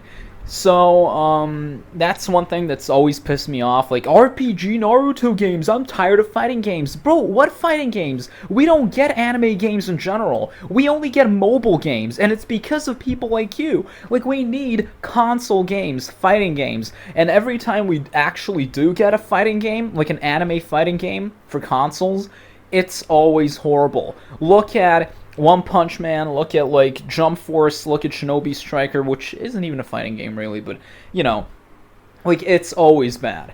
And I'm just really tired of that. I'm really fed up with these people who want like RPG games. Look at Dragon Ball Breakers, which is like a hide and seek Dragon Ball game. And I've seen comments saying, man, finally something innovative, something not done before. And I'm like, are you fucking kidding me right now? I don't understand. Everyone wants some random, I don't know, man. I don't know, like, whatever. But anyway, let's talk about the people who want this to be a 2D game. We want a Naruto Fighters. Now, Dragon Ball Fighters is a 2D anime fighting game, and it's widely considered the most successful anime fighting game with the most complexity and all that, and I'm not going to deny that. It's got balance. It's basically an esports title. I understand that completely. But, you know what I don't like, and I'm so happy that all my friends agree with me on this. Why would I want a Naruto game? Okay, so Naruto is an anime where all these ninjas jump around, they move around, some of them fly, like Sasuke. You have all of this movement, animation, choreography, and you want to reduce that to a setting, to stage where you can take 5 steps to the right and 5 steps to the left, one jump and guarding and stiffness. Like, are you kidding me right now? It's already a huge bummer to me how Dragon Ball, an anime where you can fly and you have air battles and all that, and like Fighters just completely, it's deprived of all of that because the game doesn't have any of that. Sure, you have air fights in Fighters, you can do air combos, but that's not what I meant. I meant like, in Budokai Tenkaichi, like how you can actually fly around and you have freedom, you have complete liberty. That's what I love. And I know that arena fighters have a really bad rep And I understand why. Most of them really do suck. For example, this new Jujutsu Kaisen game also it doesn't look promising. It looks very stiff. So, Budokai Tenkaichi, maybe Raging Blast, Storm, the Storm series, and I guess Demon Slayer also isn't bad. It's not nearly as good as Storm, but I wouldn't say it's bad. By modern day standards, it fares really well in comparison, because in comparison to all of the other anime fighting games, it does have quality, So there are only a few good anime arena fighting games, and I understand people think it's a meme. Obviously, 2D fighting games like Tekken and Mortal Kombat will always have more support, more balance. They're esports titles. They are very, they're very esteemed in a way. They're held in very high regard, and rightfully so, obviously. But I am really tired of people shitting on Storm. As a matter of fact, there was this whole debacle, this whole scandal. I think it happened about a month and a half ago, where everybody was talking about how arena fighting games, especially Storm, how they don't require any skill. No skill. It's a mashing game. And there have been videos of people debunking this, obviously. People who say this have clearly never, ever played these games on a competitive scale, on a competitive level, So they just spam moves, they encounter spammers, they think that's the pinnacle of gameplay, and they go, okay, yeah, this game sucks, man. This is a mashing game. They don't even want to learn anything. They don't care. And I can't blame them. There is no incentive for them to learn anything, because CC2 doesn't support the game. Online is horrible. The netcode is horrible. But I am saying this game is, Storm 4 rivals some of the most complex fighting games in terms of, complexity. That sounds so stupid, but you know what I mean. But people obviously aren't ready for that discussion, and that's very sad, how they just label something they know nothing about as a bad game that requires no skill, and it's so boring, it's so confusing. If you understood the mechanics, and some of those Storm matches that I've seen between advanced players are some of the most intense matches I've ever seen in my life. Sometimes I'm genuinely at the edge of my seat, and I'm like, oh, what's gonna happen now? And, these people don't know about any of this. They don't know about Switch tech. They don't know about the fundamentals. They don't know what you can do in this game. They don't know the extent of what this game is capable of. And to somebody who actually knows what it's capable of, seeing all these ignorant comments, it really, really, rubs me the wrong way. It doesn't compute with me how somebody can be that willfully ignorant. And I understand that Storm 1 kind of pioneered, or maybe not pioneered, but it pioneered, and it revolutionized not the Storm series. It pioneered the Storm series, and I guess it was revolutionary when it came out, and I still stand by that. If you look at the Ultimate Ninja series that came before Storm, and then you look at Storm 1, the graphical and mechanical overhaul, everything, it must have been mind-blowing for people back in the day, and I still stand by that. CC2 was way, way ahead of the curve, ahead of the time, ahead of the times. You can see that basically Storm 1's graphics are still unrivaled by most anime games nowadays in 2023, which is honestly, I think that speaks volumes about CyberConnect 2's talent for visual fidelity and everything. Just look at Demon Slayer and Kakarot. These are also games made by CC2, and they are the only other two anime games that have graphics that are really, they look very authentic in a way, true to the anime. Sure, Dragon Ball FighterZ also has good graphics, so there's that. Also, I keep seeing people talk about how this game is an update. It's just a DLC for Storm 4. Oh my god, it's a DLC for Storm 4. It's a DLC for Storm 4. It sucks ass. It sucks ass. And, initially I would have agreed with you. I would have said, hey, the game is graphically identical. As a matter of fact, for some reason, they've removed water reflections. I don't know why, but whatever. So I was like, okay, graphically it's the same. Mechanically, the core mechanics are the same. And at first I was like, okay, I understand what you mean. Okay, I understand. Maybe this doesn't deserve to be a new game. But now, I really gotta say something. So, if this is not a new game, if Naruto Storm Connections is not a new Storm game, then there has never been a new Storm game. There is only Storm 1, and every game after Storm 1 is just an update for Storm 1, because the core mechanics of every Storm game are relatively the same, Look at Storm 1, and now look at Storm Connections. Graphically, you won't see any changes. These stages are quite literally the same, the models as well. The particles are better now. They got better in Storm 4. They're flashier. Aside from that, visually, it's the same. The animations, they're kind of flashier now, but it's not, it's still the same game at its core. However, if you've ever played these games, if you've ever played any Storm game, you would know just how incredibly just different each of these games is, like how different they are from one another.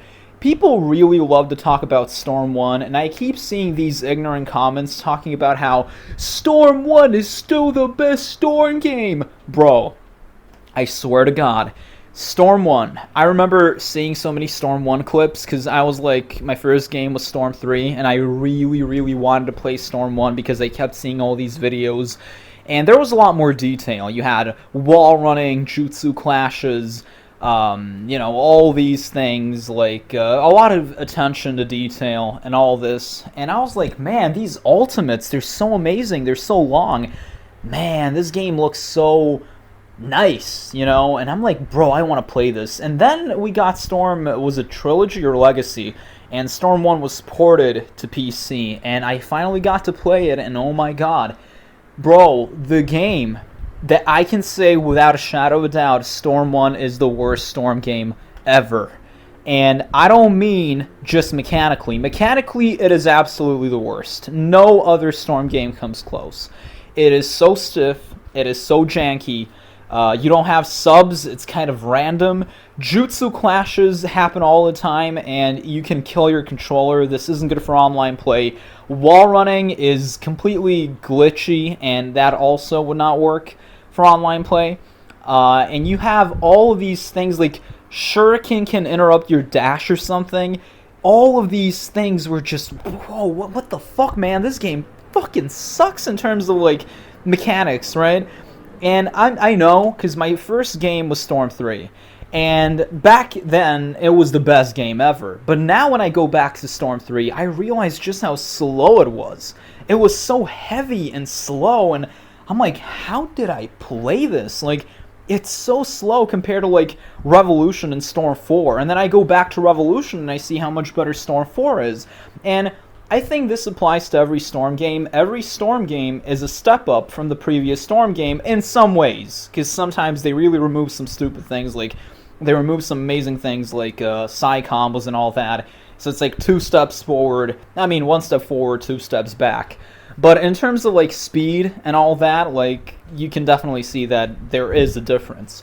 So saying that Storm Connections is just a DLC, an update, is kind of absurd, because by that logic, Storm 2 is an update or DLC for Storm 1, and Storm Generations is a DLC for Storm 2, and Storm 3 is a DLC for Storm Generations, and Storm Revolution is a DLC for Storm 3, and Storm 4 is a DLC for Storm Revolution, and Storm Connections is a DLC for Storm 4.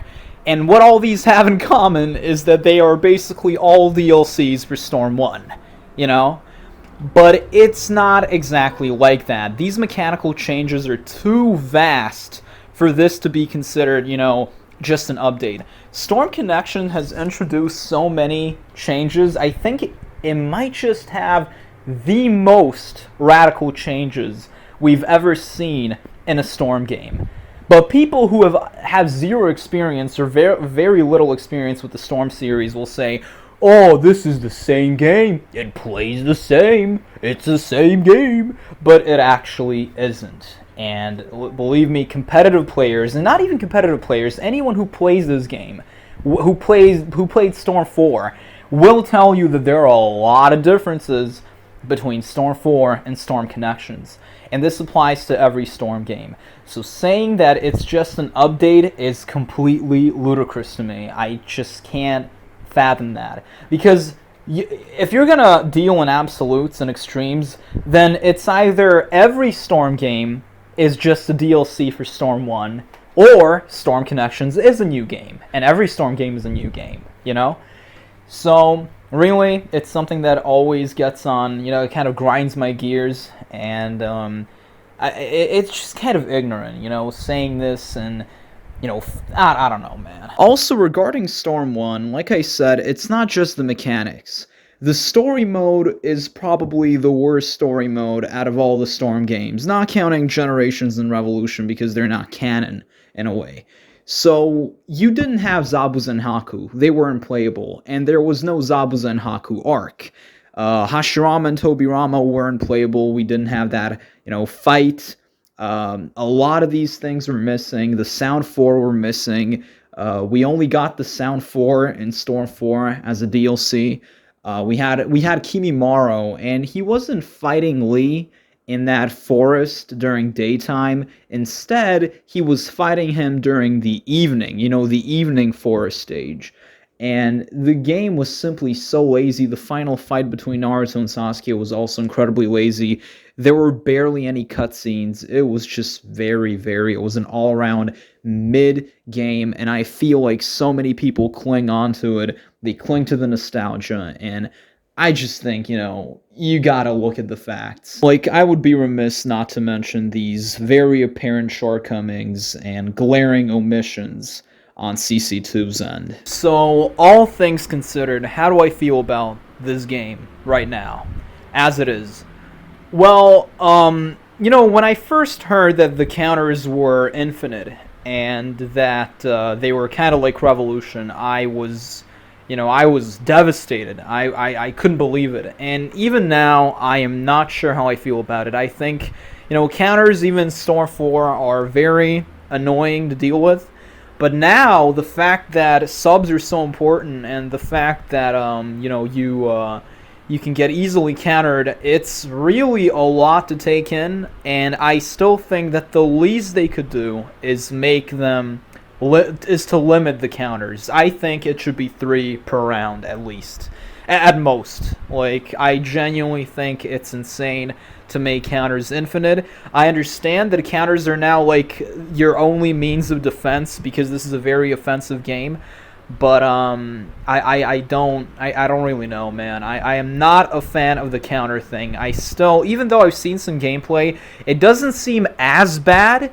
But sometimes if you're caught and you can't predict it, you're done. It's over. So now you really got to think twice before you actually dash, because if you're out of subs, if you're low on subs, it's over. And another thing is, you know, you can't really use switch dashes as effectively now, because you know, Switch is no longer free. Switch tech costs Chakra, so, you know, there's no point in using a Switch dash because you're wasting double the Chakra, you know, double the amount. And Chakra, even though it regenerates, it only regenerates if, you know, you're not moving or if you're not attacking, basically. So if you're not attacking, Chakra will regenerate, but it's still not as fast, you know, so it still is a big nerf for Switch tech. Now, I'll get back to Switch tech a bit later, but the fact that substitutions are so important now, that's also something I'm not very fond of. In this game, you have a lot of jutsus and a lot of characters who are like very mash intensive, like Neji, Storm 3 Kakashi, Yugito. You know, there are these characters, even Hashirama. You know, these characters they can burn your subs very easily, and you have certain supports that can also burn your subs. So the fact that substitutions are so important now, I'm not sure how I feel about that either. Now, you know, they have introduced damage scaling, but which means that, you know, the more you get hit, the less damage you will receive. But I'm not sure if this is a very good compensation method. I still think that while damage scaling is a good thing overall, it's not enough. The fact that your subs don't regenerate while you're getting hit is also kind of weird. I'm not sure, like I said, I'm not sure how I feel about this, but this giant emphasis on substitution seems a little brain dead, because a lot of people think that substitutions in Storm are a brain dead concept. Storm 2 was better because you didn't have substitutions, and that's a stupid take in my opinion. It's unfathomably asinine. But the thing is, the fact that the thing with substitutions is it's all about strategic planning, knowing when to attack. But now the risk is so high, right? Like, they're way too important now, and I'm not sure how I feel about that. Also, the fact that you can hit enemies on the ground and even use ultimates while the enemy is downed. Again, this is something that really scared me at first, and I'm still not sure how I feel about that. Like, there's so many instances where you can get completely annihilated. Grabs deal more damage than, they deal the same amount of damage as jutsus. But I mean, alright, whatever, maybe it's not that easy to land a grab. I mean, it depends on the player. But, I guess I'm not that, concerned about that. The thing that kind of, boggles me in a way is the switch tech thing. Like I said, I am not an advanced player, and I am not someone who abuses switch tech by any means. I only use switch jutsu occasionally and switch dashes, and I think it's a good thing. But, and I understand that there are some people who will abuse this. I completely understand that. But I feel like this game is kind of, even though I do believe they have introduced a lot of overall positive changes, like with the tools regenerating, with the fact that, you can, the best change is probably the awakenings. The fact that awakenings are so nerfed now, that is very good. I don't mind the fact that, your health resets on startup. I don't mind any of that. I don't mind the crumble animation. I think a lot of these changes are overall good. I'm not going to lie to you. But the switch tech thing, even though I'm not an advanced player, I know some players who are very, very good at this game, and they are not happy with this change. The game is overall a lot more ape intensive. It's very apey. It's very aggressive, and this can be a good thing. But, I find myself looking at these matches, and I see these advanced players on Anime Expo, like Falco, and he himself said how the game feels a little brain dead, Like, while I was watching these matches between all these advanced players, like, Yama,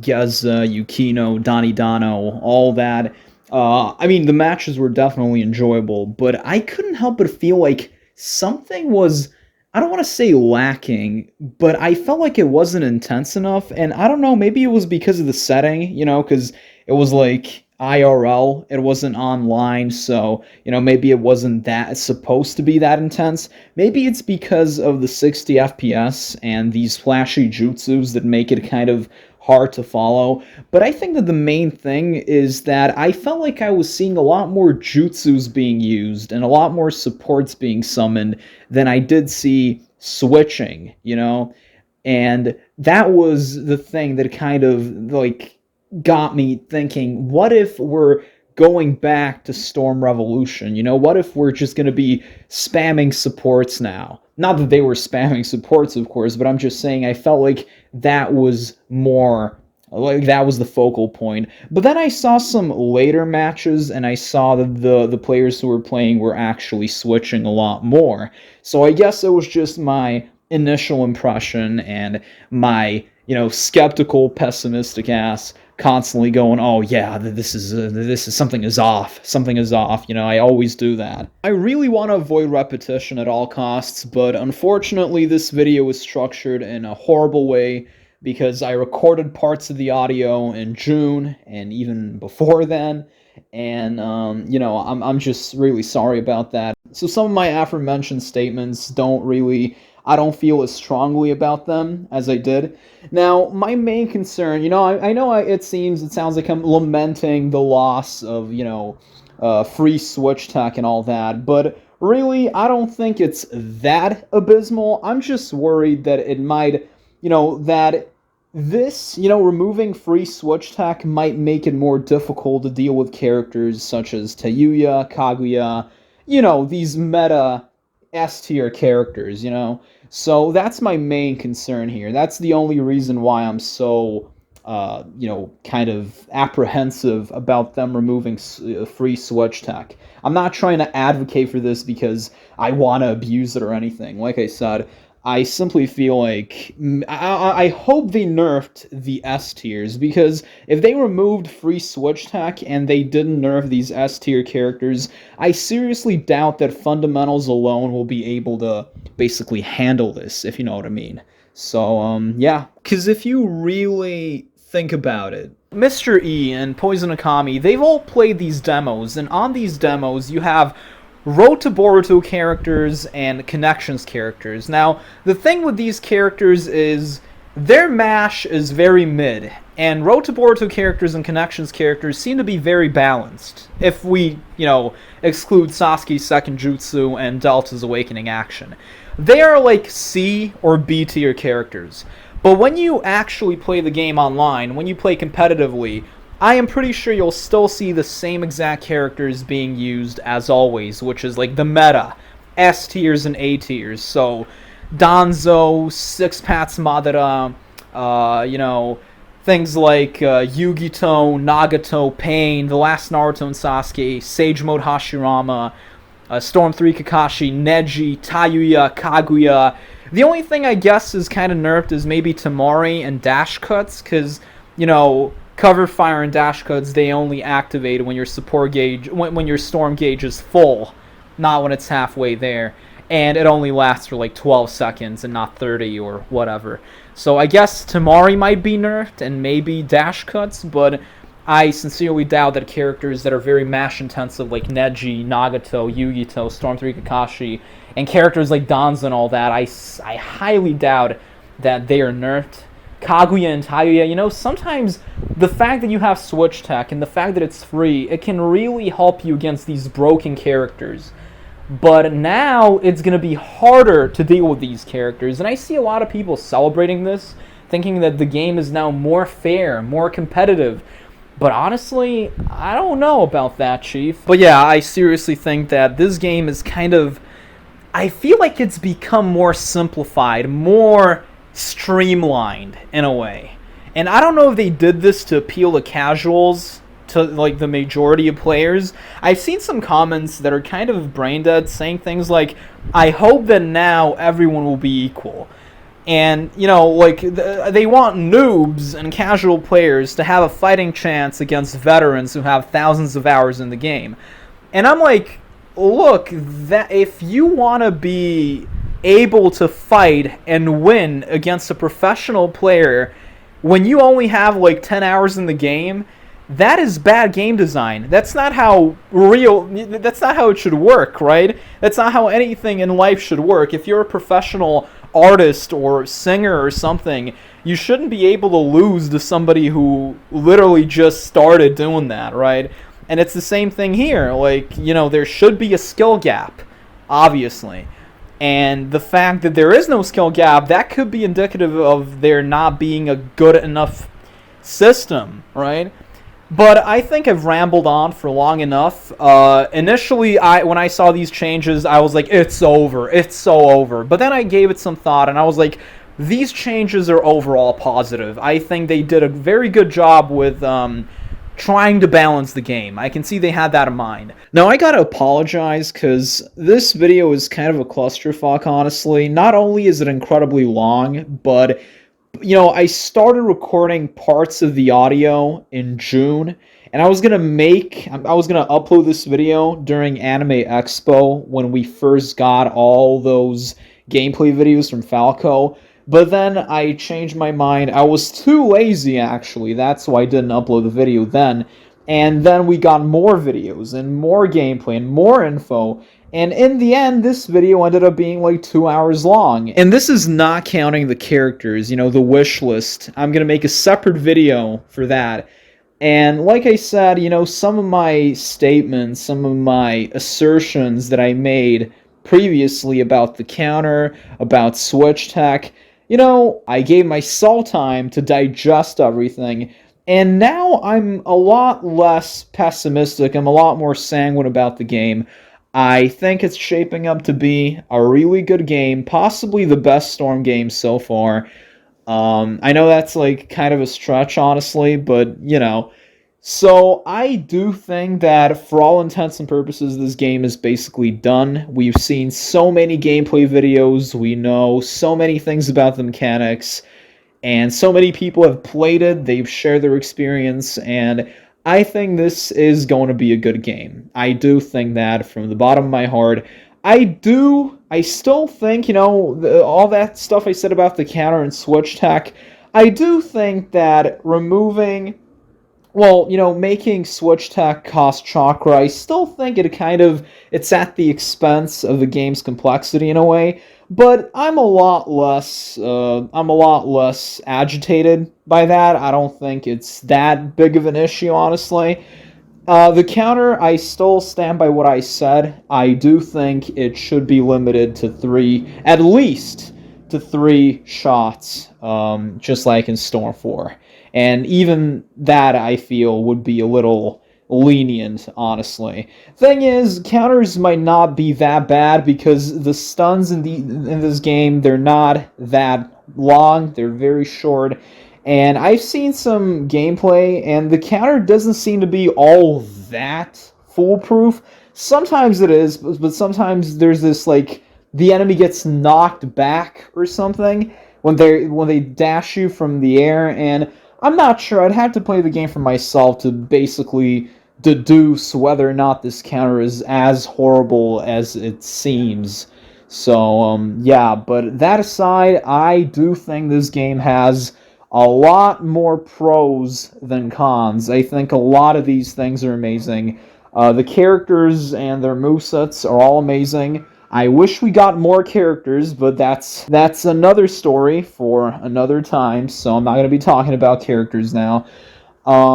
Personally, like I said, I think, and I know I'm repeating myself, I do think this is a good game. I don't think I'm coping. I do, however, feel like this would be perfect if only they nerfed the current meta that exists in Storm 4. So I'm talking about Danzo, his awakening, Six Paths Madara's awakening, his hitbox, Yugito, her hitbox, Neji, Nagato, all these characters like Kaguya, Tayuya, and so many other characters, because I feel like all these changes are kind of for naught, or they don't really amount to anything unless you nerf these S tiers that are currently S tier in Storm 4. As a matter of fact, I feel like some of them are gonna get even more buffed in Storm Connections. But I still think that, a lot of these changes are great. The chakra regeneration thing, I think it's great. I feel like Awakenings being shorter, that's really, really good. Dash cuts being way, way nerfed is like a lot better because, the storm gauge is only like, 12 seconds. So I think a lot of these are really, really good.